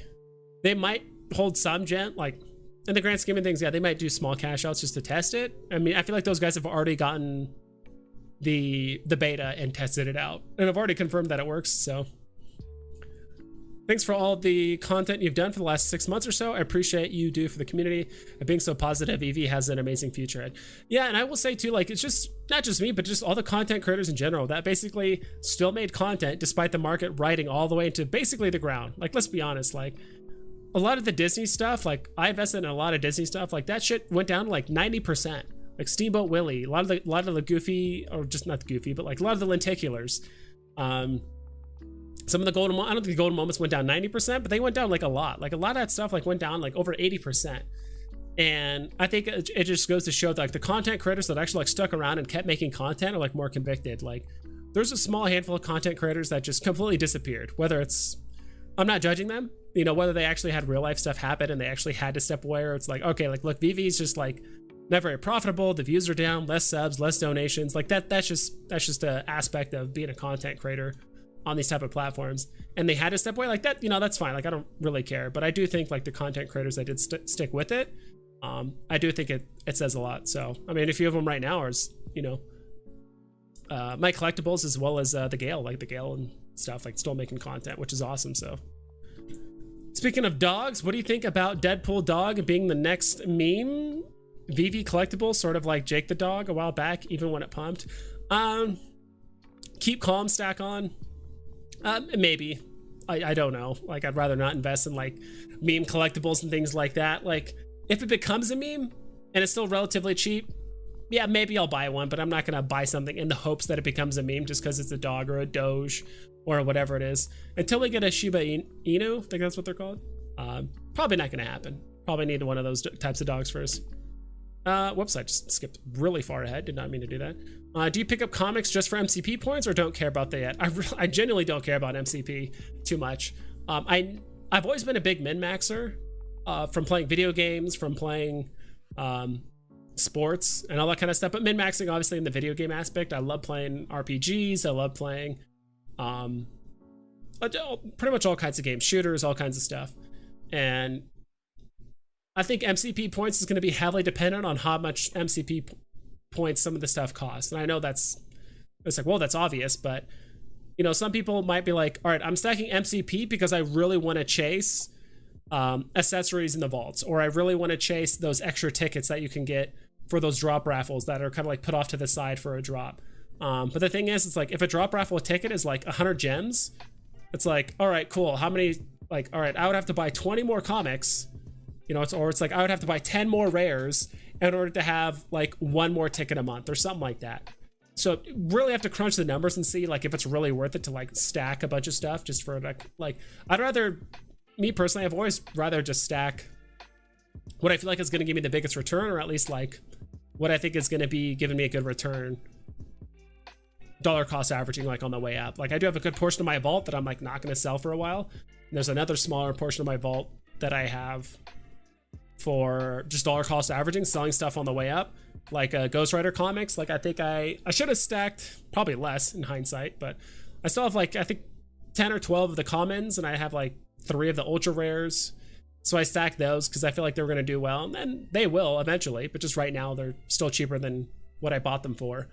So yeah, long story short, not really. I would have to really see the numbers and see if it's really worth it to get or spend the money to get an extra 100 points a month, 200 points a month, you know, or an extra 2 points a day. Is it really worth spending an extra $10 for that rare comic to get the extra MCP? So the Deadpool dog sort of looks like a sheep, kind of, yeah. I got 4 commons and 1 ultra rare of the MC1 on drop. Many thought comics were gimmicky. I could definitely see that. I definitely thought that a little bit when I first joined Veve, to be quite honest. But I just, you know, once you hear the perspective of enough comic book users, and more people are becoming comic collectors. That's another piece of content I wanted to do, was to go to one of the local comic shops and just spend like $100. You know, keep it relatively cheap. I'm not trying to find anything crazy graded, but it's like I was just gonna buy a bunch of what the hell you call copies of comics and stuff like that, or maybe I'll get something graded, but like super cheap. I have no idea. It depends. I don't mind spending a couple $100, but then again, I'm thinking in my mind like, well, I could just spend that on Veve, and I don't know. I've always been a firm believer in supporting local game shops, though, game and comic book shops in this instance. So the gem stackers have just been bleeding out the noobs that have no confidence in the market. They're not holding the cash out. They're just destroying the noobs. They know Veve is king. Yeah. And this is just getting started. Yeah. We were talking about Trevor. Yeah, Trevor was the guy. Trevor was the guy that, like, we were talking about the metaverse and like buying land, and we were like, well, if you buy land and you become like a real estate agent and you like rent it out, like how does that even work? Like if we have a Veveverse, is there multiple servers, or people buy plots of land on a certain area and like you rent it out, or like people that spend money in those areas, you can get gems or OMI? Like it's so, like, everything about it is so resolution. It's just like, it's just hard to like make sense of it. So support vibes, thumbs up. Thank you so much, Mr. Planet Prophet. Well, everything being a bit hyperbolic. I don't know, earlier, yeah, I don't know if I said that or you said that. I smashed that thumbs up so hard. Hell yeah, I did. All right, you guys are probably done looking at my face. Go back to here. So hyped for Comic-Con or Marvel drops? Yeah, dude, I think those are going to be huge. I will say, if we do not get the Thor, FA Thor comic this week, or, you know, maybe early next week when the Love of Thunder Thor movie comes out, well, we might get it during Comic-Con. It'd be nuts if we got both of those comics, Amazing Fantasy and the other one, both during like San Diego Comic-Con. That would be absolutely insane. We are here to stay at Veve Vibes. Let's go. The customer service got me hooked. At Veve? Didn't always used to be that way, but yeah, definitely the more recent customer service has done a very good job. When is San Diego Con? It's the 3rd week of July. I don't remember the exact days, but it's like the 3rd week of July. Are any of the drops worth going for tomorrow? I think so. I think you go for the Marvel Mighties. You hope you pick up Loki, Odin, or Beta Ray Bill. If you get the other 3, I think Jane, God, what the hell was her name? Jane something, the rare. If you get Jane, you might break even, or you might get like a little bit above box. It's gonna be hard because like we got so much bullish information yesterday about MTL, and like I think people are just randomly just selling stuff to maybe hit that 1,000 gem threshold. There's the pride drop that happens like 4 hours after the drop as well.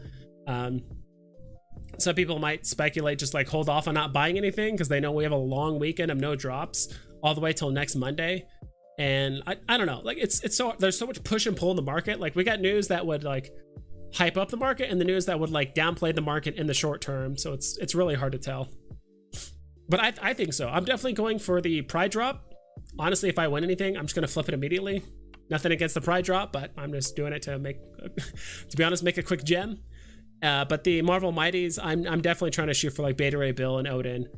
Am I going to chase them in the secondary? Unlikely, because I think my plan is still to eventually stack certain comics and just dollar cost average the way up. Sorry, I didn't mean to jump ahead like that. My collectibles, happiest man on Veve, hello. Probably one of the happiest people on Veve for sure. Or at least he comes off that way. 21st to 24th July Comic-Con, hell yeah, that's awesome. I love the Mighties, can't wait in 12 hours to get another full set. Hell yeah, Jay Walker. I used to hate the Mighties, and in some Mighties I don't like, but I do think investing in Mighties is actually decent, because again, you are investing in it for, I mean, they're FAs. Like, first off, they're just FAs. FA Loki, FA Captain America, FA Doctor Doom, FA Ghost Spider, like these are all good FAs.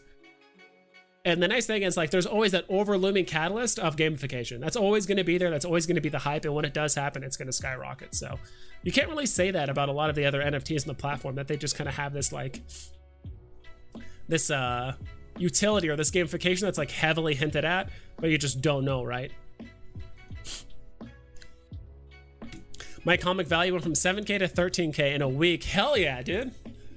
Are there any ones in particular that kind of like really just doubled or tripled in value? I'm sure there's certain ones.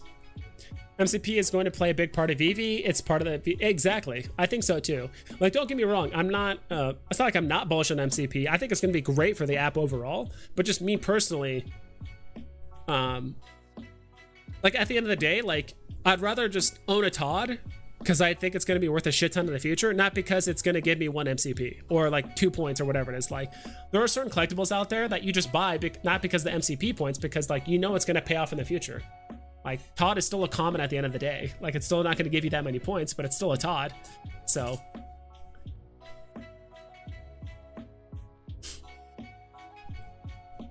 but yeah, I do think the gamification of the Master Collector program, all the benefits and utilities of the Master Collector program, those little side bets that you can kind of do with the oh my god, the hell was I saying earlier? Master Collector points and stuff. I think that's going to be really, really good. So the market pumped? Question mark. I didn't check my comics value in a while. Let me see, and it'll get you a live reaction. Okay, cool. Oh yeah, yeah. I'm sure all of our comic values went up quite a bit. Dropping common Moon Knight collectible for... Oh, I've already passed that. My bad, Tony. Well, if anyone saw that, good luck. If you got it, that's awesome. My collectibles was one of the main reasons why I'm almost at 300 comics. Let's go. Hell yeah.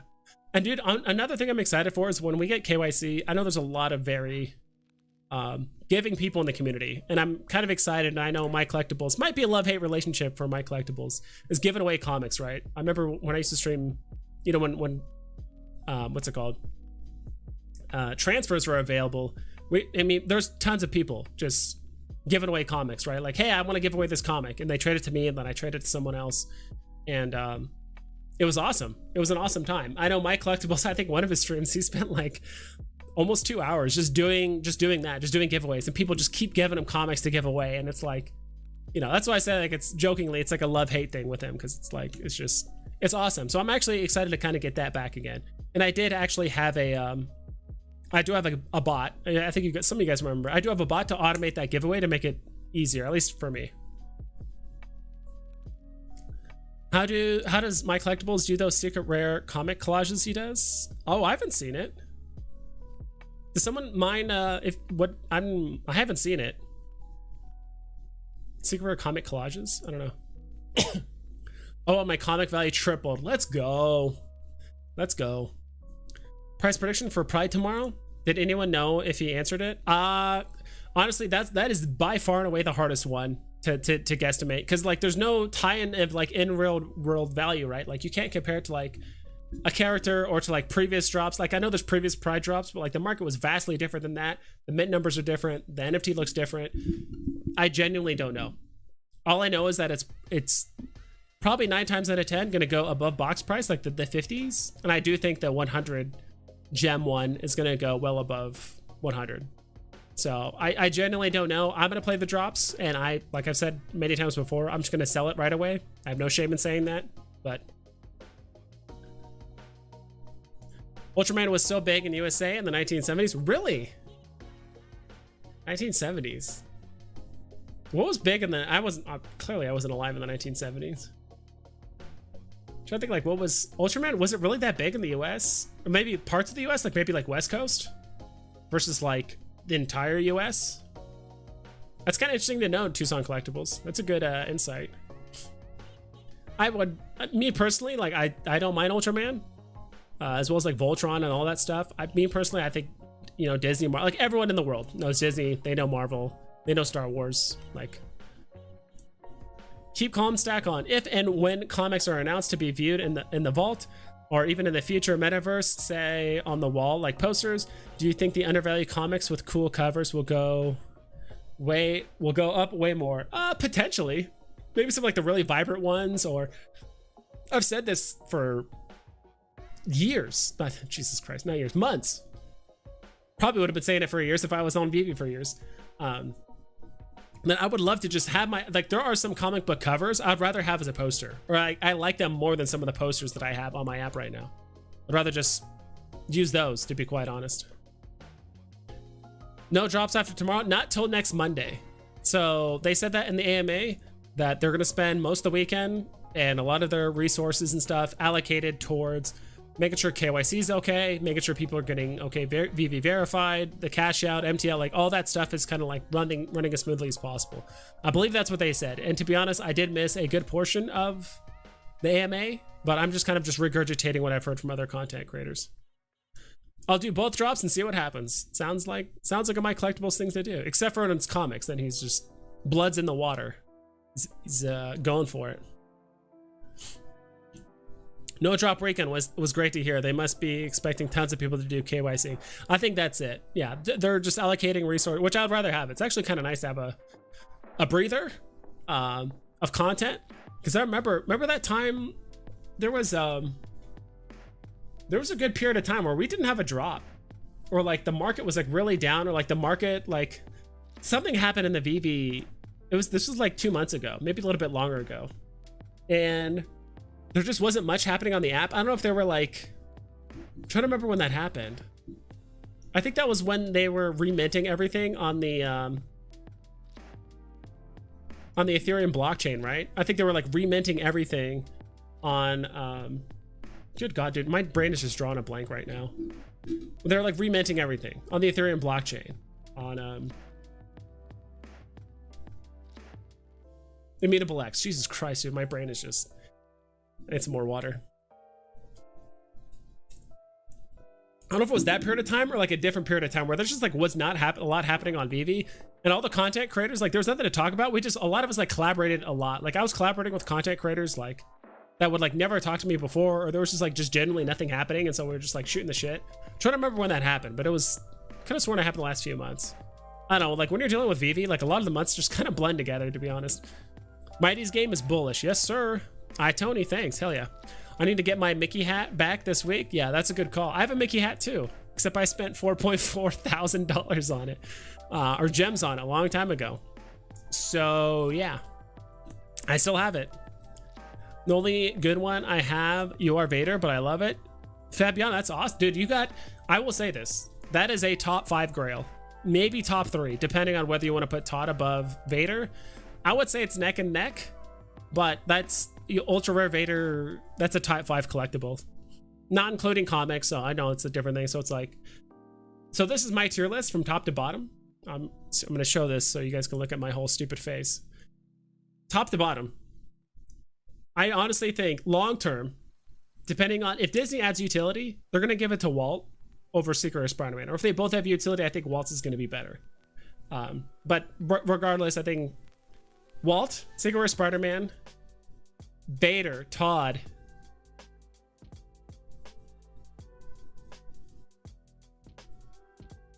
I was just thinking of like the Aston Martin. I have to rethink this.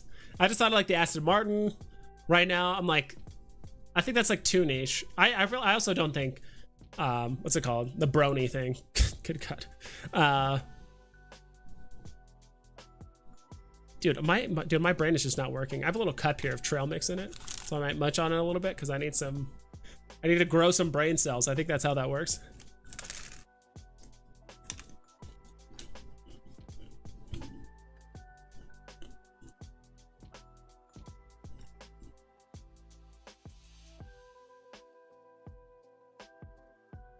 I'm at 332 comics and counting. It feels small and tiny. I need more. I think that's called an addiction, sir.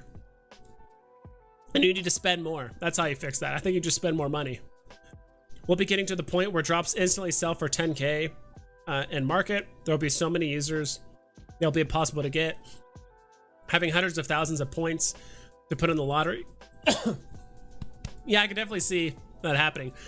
One of the questions I wanted to ask, and I think I pulled it up here.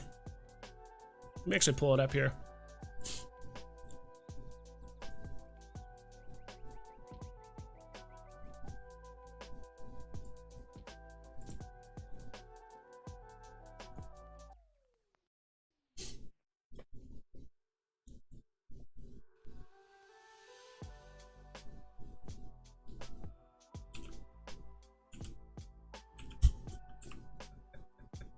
I'm just having fun, guys.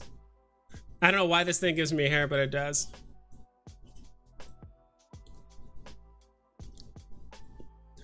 Where is it? There's the tweet I put. Hope you guys had fun with that. I was messing around with that earlier today.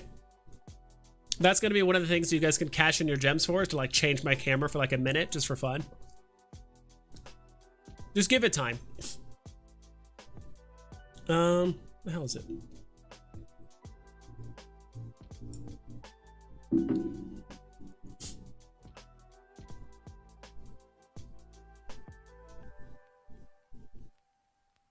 There it is. So this is what I wanted to know. The hell? No, don't open that. No, this was it.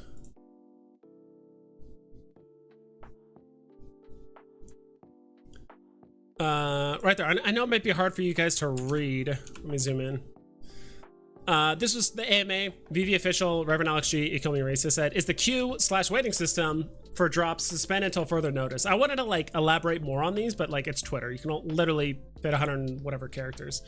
Because they did say they were going to do a waiting room/queue system drop in May, but it just never happened. They just didn't acknowledge it. They didn't say anything. They said it was going to happen, then it didn't. Does this mean it's just suspended until further notice? Is it gonna come up again as an option when Veve reaches a point of critical mass where we just have like so many users and just like people aren't getting drops and they need to make it more fair? I'm just kind of curious, like, what, you know, are we ever gonna get queue system back? And I'm not even back because we never had it, but like, are we ever gonna get queue system? Or if we do, what does the app need to look like in order for us to like get queue system back? The second question I had was, when can we expect the market to be open 24/7, even through the drops? Because I think that's the end goal of the app, right? Was to basically have it be open 24/7, like even through drops. The point of the app was to have it be open all the time, I believe. So, because right now the market, like I was going to kind of work this question in as well. So, because right now the market just kind of opens randomly. It's been pretty good recently about like opening up right 30 minutes after the market. But there's been times where like the market just opens like 10 minutes after the drop or like 20 minutes after the drop, just randomly. Like my friend like pays really close attention to like the market, and he'll text me like, hey, market's open. There's been times he just texts me like 8 minutes, 10 minutes after the drop. He's like, market's open. I'm like, really? refresh the app, I open it again, the market's open. I'm like, what the hell's going on? Like, is that them just testing if they can keep the market open, or like what's up with that? And like, if we are gonna, like, what's the timeline for when we can expect the market to be open? Or again, you know, what does the app need to look like in order for like the market to be open 24/7? So I was just kind of curious about that. Holy moly, I'm behind on chat. So let me just, I'll double time it. Last time stream before transfers, we canceled. I did 20 comic giveaways in one stream. Holy moly. What do you think of special mints and planning for profit that way instead of stacking or low mints? As recently I've gone all out on May 4th Star Wars special mints. I think that's definitely a thing. That's not my deal, because I do think the pain of finding that perfect seller for that perfect mint and getting the price that you want, and they're not going to pay too much and this and that, it's just too much of a pain for me. I'd rather just plus I think it also just, you also earn more MCP, right? Like, would you rather have 4 or 5 floor vaders or a low mint or a special mint vader, right? It's all a trade-off. I mean, as long as you have a plan and you're going to stick to it and you feel like there's a market out there for it, go ahead and do it. I'm not a big special mint person personally. If you land a special mint, great. Or if you do see a special mint for cheap, go for it. But am I going to pay a 500% premium because of a special mint? No, that's just not the game I'm going to play. I'd rather appeal to the masses and be able to sell an item to anyone for floor price rather than to basically narrow down my market to a handful of people that might not only they need to have the money for it, they need to like the IP, they need to understand the significance of the number, be willing to pay for it. And you know, there's a lot of things, there's a lot of hurdles that come along with it. But that's just me personally. So that said, I've been paying a lot of overfloor. So like I said, if you have a plan for it, and there are people out there, if you genuinely, like I still say this today, there will be nothing more expensive, in my opinion, than a 1962 Amazing Fantasy 15. Whether it's a common or a secret rare, like ideally it would be a secret rare or common. That's kind of like the two. Either have it be the original cover or like the Veve exclusive panel pull cover. I think that'd be awesome, but like that mint itself is going to be the most expensive collectible in the app, in my personal opinion. Because that's the year that it came out, right? That and like maybe the number 1, which we don't know what the hell's going on with sub 40 mints anymore. So yeah, dude, like I said, if you have a plan and you know there's a market out there and you know people like that, or you know people that do like that, and go for it. So, I mean, your strategy is just different than mine. I'm not saying it's wrong. It's personally just something I would not deal with, which is why I said earlier, like, if I got Odin or Beta Ray build tomorrow, and it was like a 2-digit mint, I'd be more inclined to just sell it sooner, because I just don't want to deal with the headache of like selling it to like a very specific. I would take the little extra premium, be happy with it, and then just buy 3 or 4 or 5 floor mints of the same thing, and then just like do that. Then do that. I don't know. Rob in the house. What's up, Rob? Thanks for stopping by. Yeah, we can check out Voltron really quick, Jared. I should probably get off comics. That'd be helpful. Is there anything in particular you want me to look up? Just other than the fact that they're all red, which is unfortunate. Let's see if they pumped recently. I have a feeling, yeah, so this is what I expected. So a lot of stuff did this over the last week or so, where they pumped and like they just retraced because people are finally just willing to sell it. Yeah, so it's like it went up, and so it's not down even further from where it was at a week ago. It just went up and then down again. Defense mode is at 19 as well. Hit a high of 25. It's only 61 a market. Like these walls are pretty thin. If we look them up on the let's see if the like web app is done shitting itself, because that would be really helpful. I'll even close this Twitter page. Maybe that'll like help it be less shite.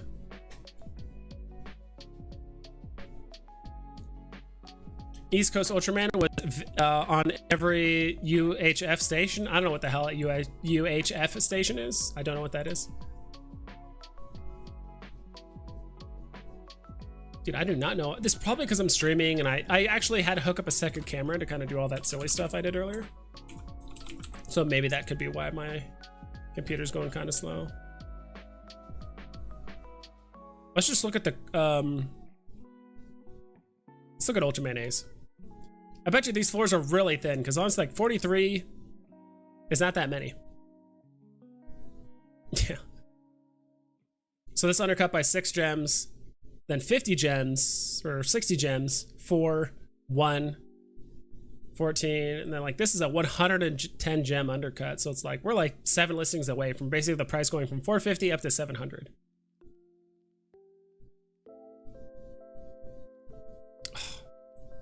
Doesn't show Ultraman again.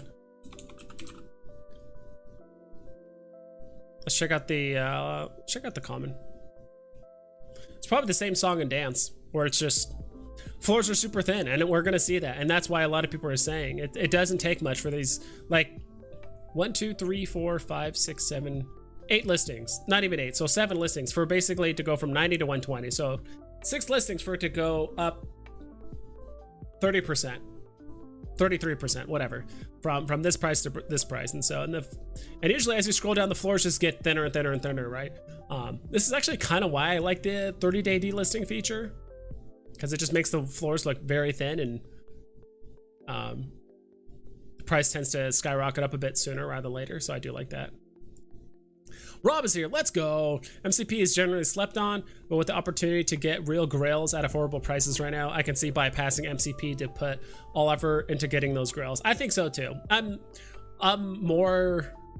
not completely ignoring MCP. Like, don't get me wrong. Like, I think I will put aside some gems, maybe a few hundred gems, towards stacking MCP and just keeping those things there to just give me MCP points.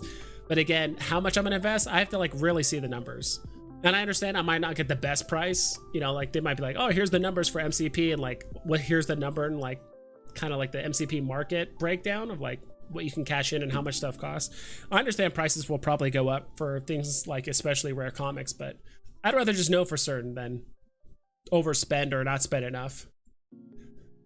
There's a comic Thursday, F.A. Hulkling and Wiccan Thursday. Oh, okay. Unimmutable X. Thanks, Rob. And I forgot I'm still like really behind on chat, so. Street Fighter, Stranger Things anime very soon. Let's go. Right, Young Adventures. Forgot. Thank God Vader has gone down. I want one. I'm at 476 comics. Let's go, Rob Stuff. And you were like not a big comic guy, right? Like not too long ago, you weren't a very big comic guy. I'm talking like even as early as like 4 months ago, right? Like you weren't a very big comic person. Correct me if I'm wrong, but I remember like me and you both kind of converted to comicism not too long ago. I think right now I have, if I added all my comics together, I think I'd probably have 150 or 200, somewhere between there. Even though my collection just shows this, I have 2 other phones that both have 20 or 30 comics each. So yeah, I'm probably closer to like 150 comics, when definitely like 4 or 5 months ago, I think I had 10 total, like, and that was before I had extra phones. Like I had like no comics back then.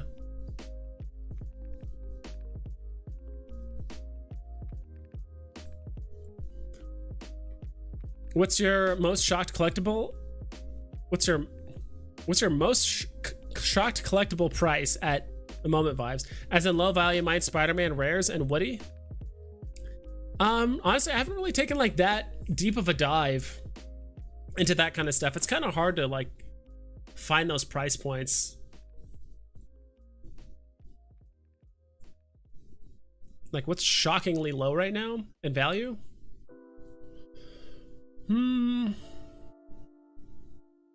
For a while, it before it pumped, it was Sergeant Fury, the commons. I think those were legitimately going for like $5.50 at one point, or like $5, and I'm like, I'm gonna buy a shit ton. And at the time, I didn't have a ton of gems, but after I won the Buzz Lightyear thing, and I sold that and some other stuff, so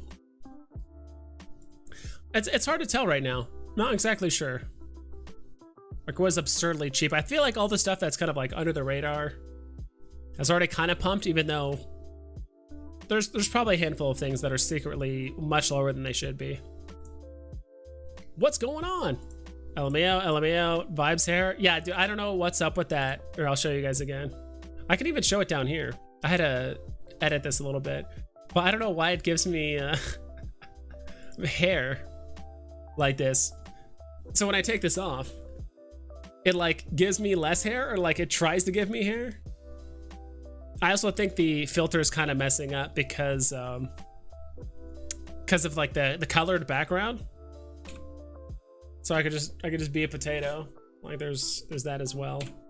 Some of them just don't look very good. Dude, this one reminds me of like some crazy like PS1 graphics. Like this one is actually kind of freaky looking. This is me with glasses. That's the that one too. I don't know why it gives me hair. I think it just, I would like to look more like Saitama than some random dude with hair. Maybe it's Saitama before he went bald. That's probably me. I'm going to mint a 1962 Amazing Fantasy 15 SR, taking offers now. Dude, I would hold that for a very long time and make that my, and me and Rob Steph talked about this, where like that is your calling card, that is your token piece about your, that's like, you know, that's like your channel, right? It's like the holder of the 1962 Amazing Fan, like that would be, that alone would just get you notoriety. And it's like, I think some of the best one-of-ones that exist on the app would be that. Marvel Comics, I think 1939, I think that's the year it came out. You know, 007, the Aston Martin, like if you actually owned the 007 of that one mint, like those are some crazy one-of-one mints. Give me a cartwheel, you want vibes? Probably not. At some point, I will add a feature for gems where you guys can have me do push-ups or something like that. I just haven't added that yet. I would guess Q is inevitable. The only way to meet the demand for the user base of millions. Other option would be blind boxes with hundreds of thousands of commons. I would hopefully not get that. My special mint is a weapons rack of Matt Condek's birth year. Got him, dude. Easily 10 grand. You should just 10 grand. Someone's gonna buy it or sell it to Matt Gondek himself. I'm sure he'll buy it from you. That's actually quite cool, Rod. That is pretty cool. I don't know why, but he was, I don't know why, but as I was reading it, I just thought it was really funny too. So, let's look on the My Bids, My Listings Brands comics. So these are just showing the comics in order, I think. No, I think, is this still showing, like, I remember this market page.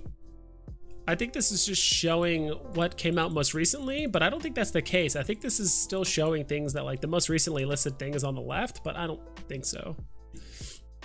Yeah, dude, these stitches really kind of dumped in value, unfortunately. Like these SRs are almost down to 100. The hell? Why does it do that? I don't know why. Like when I click back, it takes me to like a really weird looking market page instead. These are down to 16. But again, the floor is pretty thin.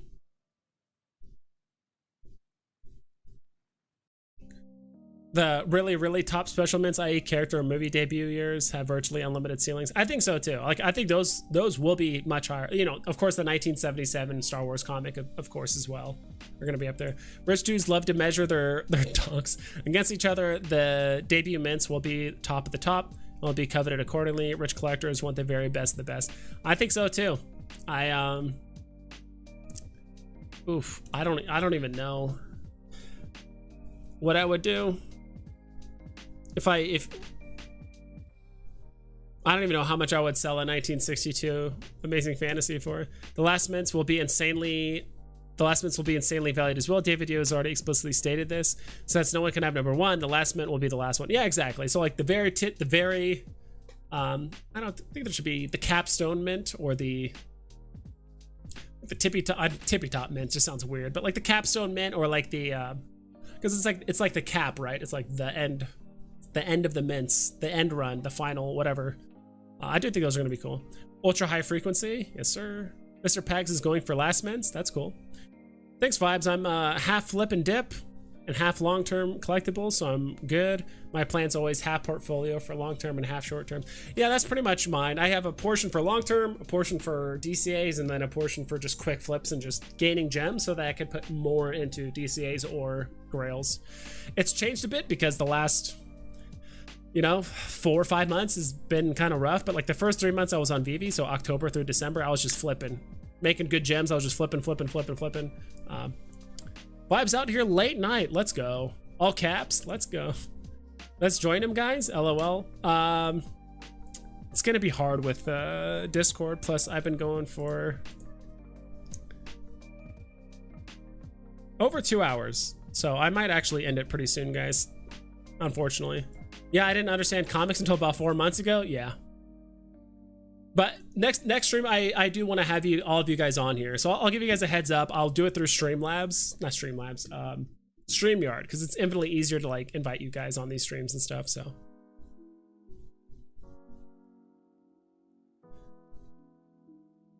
all the X-Men comics should be more for sure. Yeah, vibes would be, what was it?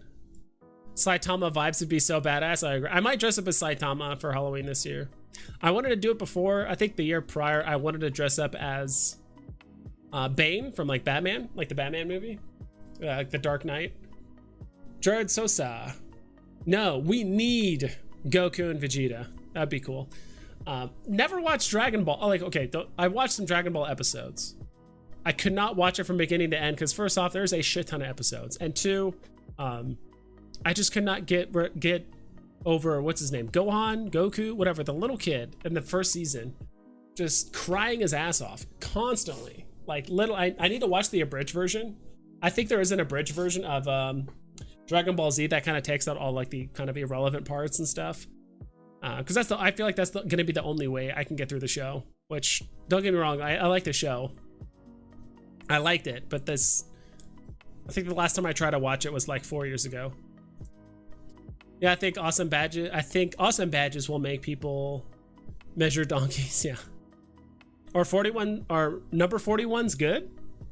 Yeah, I would say so. What do you mean? Like 41 mints? Like that's the lowest mint you can get, right? Like even if there was a future where Veve lifts like that number 41 thing, or like you can get number 1 or something weird, like that number 41 is still going to be pretty prevalent. Definitely getting 4th place. Lol, yeah.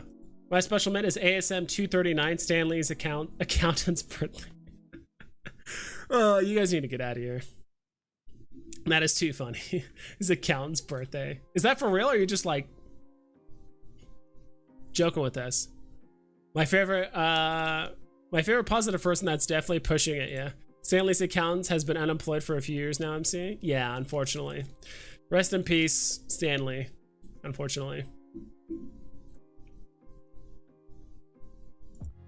Mr. Planet Profit, I do have a Mighty Marvel 8008, which you can spell yourself. Yes, indeed. Random Saitama versus Goku, who wins? Random Saitama? Random Saitama. I don't know. I think Saitama still wins just because he literally has plot armor. Like I mean, don't get me wrong, like a lot of anime characters do, but like he is literally designed to like just win fights. Like it's just a thing. Which Pride item are you going for? Everyone wants Pride 2, of course, but the other two Rewind ones will be easier to get. Well, they all have basically the same mint number. They're all 80 this or 70 that, I believe. Like they're all basically 2000. But I do think more people are going to go for as much as I want to say more people are going to go for the 100, it is more expensive, so we'll see. I don't know. I might go for the 100 on one phone and like maybe the 50 on the other phone, because my third phone doesn't have enough gems. It only has like, I think 20 gems on its account. So did I hear that we won't be able to buy gems soon? Only drops? If that's the case, how can anyone new buy something on the secondary market? Well, it's always been that way, right? So it's no different than, well, that's what basically David Yu said, is that you won't be able to preload gems on your account, but you can buy gems if you reserve something. So if you are either playing a drop and let's say you press buy, you know how the screen pops up and it prompts you to spend the gems. If you have no gems in your account, you have to go buy the gems and then it gets on your account and you press buy and then you confirm the purchase. Same thing if you buy something in the secondary market like this, like, so it's like, buy now, it says reserving. So I'm reserving it and it says, okay, oops, I didn't reserve, whatever. I guess someone grabbed it, whatever. So when you reserve it, then you have it locked, right? It's yours until you purchase it. So then you go over to buy the gems and then you buy something for 20 gems, 40 gems, whatever it is. So then you add the gems to your account and then you buy it. So you have 2 minutes to do it. So I think that's the play. And so if you're a new person, I mean, that's how you do it anyway as a new person, right? Like you would, if you wanted to buy this Lilo right now, or sorry, Jesus, if you wanted to buy this Stitch, you would have to, what, put in 20 gems into your account and then go buy it. So it's, and if anything, you're actually kind of in some ways spending more because you have to round up. I think it goes by fives, at least on the phones it did. Maybe it's different for like the web app, but. Goku claps that gag character argument don't hold well. I don't know. I think it's, you know, any character, whether it's Batman, Superman, the Flash, Wolverine, Goku, it doesn't matter. The characters are only as strong as the writers want them to make. Writers can give characters new abilities, new powers, make them weaker. Like if you look at all the different writers for Superman, like there's times where like Superman is exposed to kryptonite and like he'll get shot with kryptonite bullets. So his kryptonite is in his body and he can still like pick up a car and like he's weaker. Maybe he can't fly, or maybe he's like fly slower, or he like throws a car. Like, but there's other shows where they hold up a small thing of kryptonite and the guy just like shrivels into like a toddler. So it's like, it's, you know, it always comes down to the writers, which is why it's so hard to do cross-platform or not cross-platform. God, I'm talking about video games here. Especially when you do crossovers like that. So it's hard. I would say like only because Saitama isn't like, he's a character, but he's just like a plot device. He's not even like a character. He's just a plot device. He's just literally like a concept and not even like a character. So he's just, can't beat him because he's like the epitome of just I win or whatever. Like, I know there's more to it than that, but that's kind of what I'm getting at here. Jared Sosa, depends on who you ask. Honestly, pretty hard to argue either way based on their given universes. Exactly. Always wondered why Randy Chavez loves Mint 69 so much. Do you really need to wonder? I think we all know why. Goku wins in my opinion. We'll see. 69 and 420 mints have shown enormous values in OpenSea world. I'm at exactly. Honestly, I think the other two probably will be under retail. Maybe. I mean, the mints are really low. 2,000.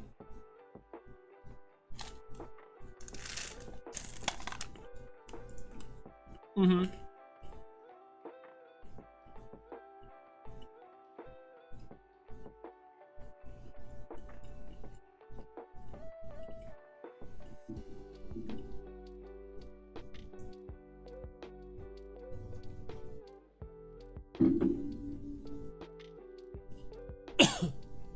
Oh my goodness. Yeah, I don't know if they're gonna go below box though. You have to like willingly buy it and then just like floor it. Might be worth it to go for the 100 then. First Pride drop was so awesome. Everyone went for the cards just because they were lower mintage. I was able to get the Pride, which is pretty obviously massive, superior to the cards. I think so too. But this one is animated. So this 100, the one that costs 100 gems is animated, which is pretty cool. I wonder if the gems being purchased at reserving only so people have to hold gems, have to hold some gems, then MTL out and then just put odds and sods in. Yeah, I don't know. I mean, there's multiple reasons why they did it, I'm sure. Probably from like a money laundering standpoint, or it's that much harder for people just to input in hundreds of thousands or literally millions of gems that just aren't backed by the dollar. So if there is a glitch or an error or something that Veve or whatever, you know, Apple's end, Google's end, the web app, whatever, if they overlook something, at least that person can only like, all right, I'm gonna buy this collectible, buy this, rather than just literally inject millions of gems worth of millions of dollars worth of gems that just aren't backed by anything. I think that probably caused more damage to the market than just, you know, people just buying a bunch of stuff on the secondary market or whatever. I don't know. Though I do think that will be kind of upsetting to some whales, because some people are like, look, I just wanted to put 100 grand on the app. I don't want to have to like do 415 different transactions for like, I want to buy this and this and this and buy and buy and buy. Like, I don't know how that's going to work, but they should highlight reserved items a different color in the future, so you know someone on that listing can snipe something else. That would be nice. It's just hard for it to show up, because you ever notice nothing on Veve is live. Like when you initially load the page, it loads it as is, but it's not constantly updating, right? Because there's probably there's either more listings below this. I mean, we can even refresh this page. 1595.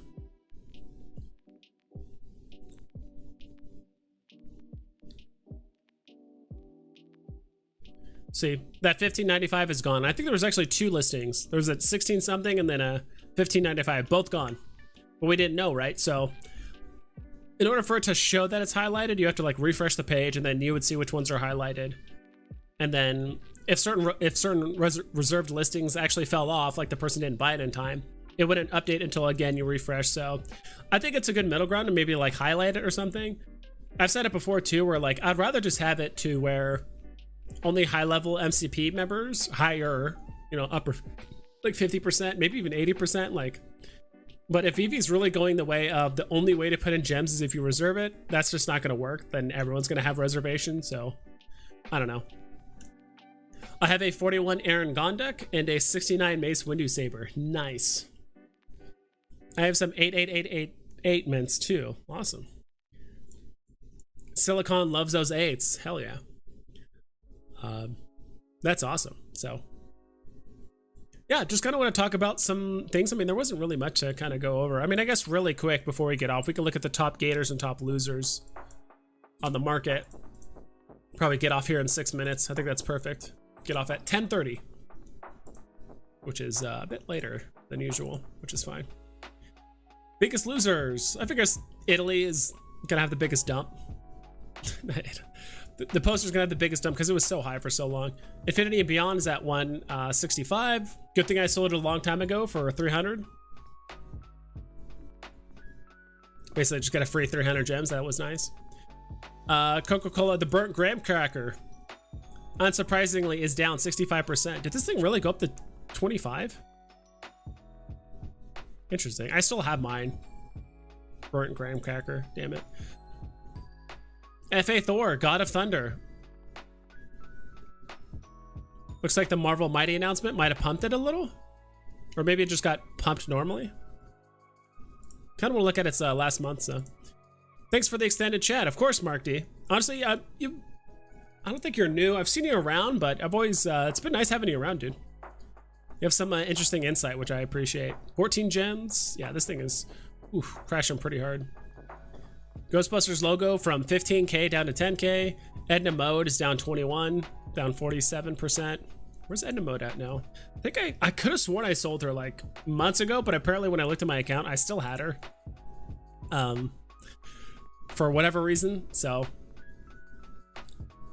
I mean, she was down to 35 gems at one point, so she's at 43. Posters are going down. Kind of unsurprising here. Moon Knight is going down, ultra rare. I love you, Dad. Is going down as well. Mark D just subscribed. Thank you so much, for subscribing to the channel. Thank you, thank you, thank you. Cool. We'll look at the top gainers. Whoops. Top gainers. Appreciate the stream. Thank you. How goddamn sweet was that MTL vid this morning from Foster? I have not seen it yet. I think I did watch a bit of it. I have not seen it yet. Ghost Bear. Dude, what is up with Ghost Bear Blue? Sometimes this thing does make like the top sometimes this thing makes the top losers and the top gainers like quite a bit actually. Like this thing went all the way down to 45 and then like up to 77, then down here, like it's just all over the place. Seems like the only things that are up are a lot of like weird independent artist stuff or like some like the lesser known things. Yeah. Like Ghost Bear, Metallo, Just Us, Cat Trooper, Serena, Nessie, Weapon Racks, Aaron, Coraline.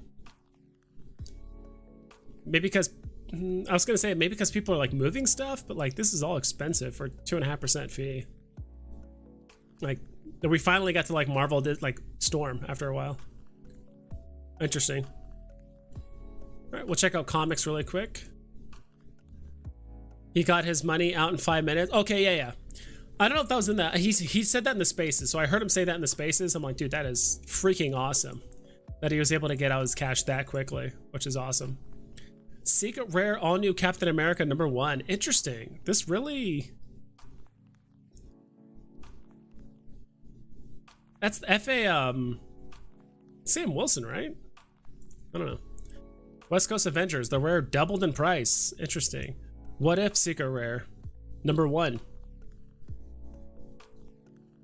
was just at $405, now it's up to $1,000? Holy moly. Okay, there's some movements happening in comics. X-Men #25. Ooh, this is the sick cover. I did like this comic cover.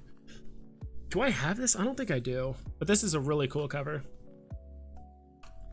305. I do have this. I really like the uncommon and rare of this because it shows the bad guys in the rare, which I've always liked. Showed like Juggernaut and Mr. Sinister and like a few other people. Strange Tales 110. The rare up 14 gems. Chilling at 40 at one point, now up to 57. Comic sweeps, yeah. I think My Collectibles did all this. My Collectibles did all this. Marvel's #1. Okay, this is the ultra rare. This one's kind of unique too because it has all different covers. Like the rare, secret rare, common, uncommon, like they're all different. And there's one thing that I remember kind of like Veve Vault saying a long time ago, which there might be some level of truth to it, that even within the comics on the app, there might be different ages of comics. So like all the comics that may be released before 2022 are like the golden age of comics on Veve. So like, oh, that's the first series of comics that released. Then there's like a silver age and a bronze age. I don't know if we're going to go that far with Veve and like the releases and like having different almost like ages of stuff. I don't think it's it's out of the realm of possibility, but I just think it's unlikely. That I think people are still just going to tie it to the physical side of things. I don't think something like that is going to happen until we start getting some NFT exclusive comics that will then be released physically. Kind of like what Sleep and Comics said, where we're getting almost like NFTs of comics first as like experimental test runs for certain FA like new FA superheroes and stuff like that. And then if it does well, then they'll do physicals. Maybe then, but not entirely sure. Fantastic Four, first appearance. That's not the first appearance, but this is the first time I think She-Hulk joins the team or whatever.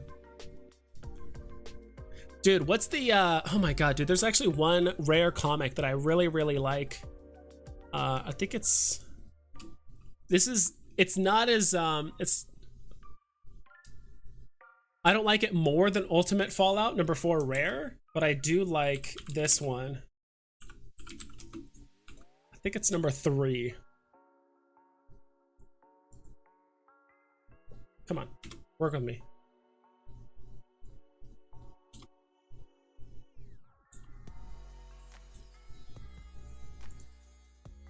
We do by name.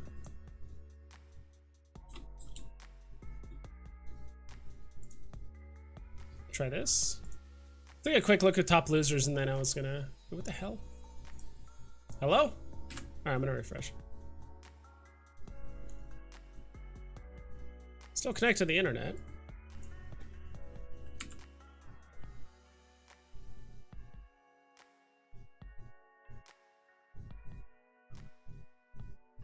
I feel like this right now. I feel like a potato. I don't know how I feel about this.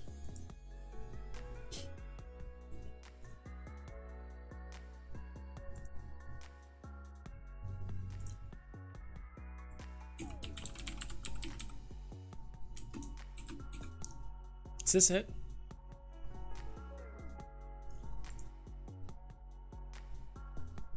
I don't think it's this one. No, it is. If it finally loads. Dude, I love this cover. I really like this cover. This is such a good cover where Kraven the Hunter, where he has his big ass sword and he's like leaning it sideways and he's just like, dude, that's such a menacing look. I actually like that. Ooh, it might be kind of hard to see.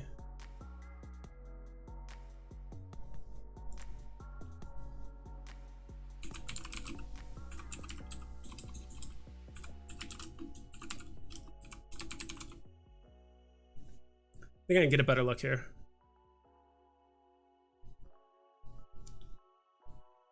No.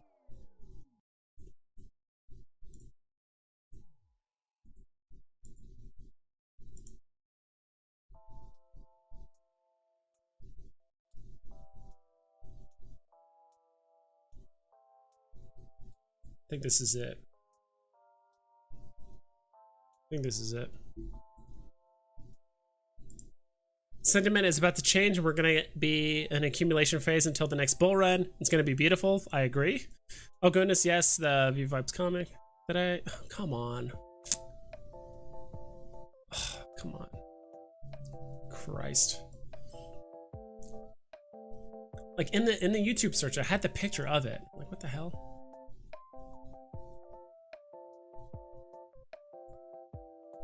I think I got it. Come on.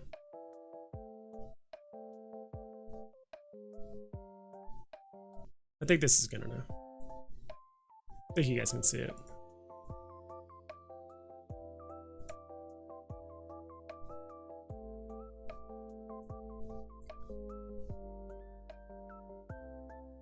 You shitting me? Why is it so zoomed in? That's a sick cover. It's probably one of my favorite ones, to be honest. It's not as good as Ultimate Fallout number 4, where it's like the red background and everything, but I really like this cover. I actually like it more than the ultra rare, like when it's colored in. I don't know why, but I just like this one a lot. It's a sick cover. I don't know why I took so much time to show you guys that, but don't know why this is open. But cool, guys. Thank you so much for stopping by. Hope you guys have a good night. Good luck on tomorrow's drops, both on the Marvel Mighties as well as the Pride. Hope you guys take care. Have a good night's sleep. Don't forget to wake up tomorrow, set your alarms, drink your coffee, double and triple check all of your listings so you don't screw yourself.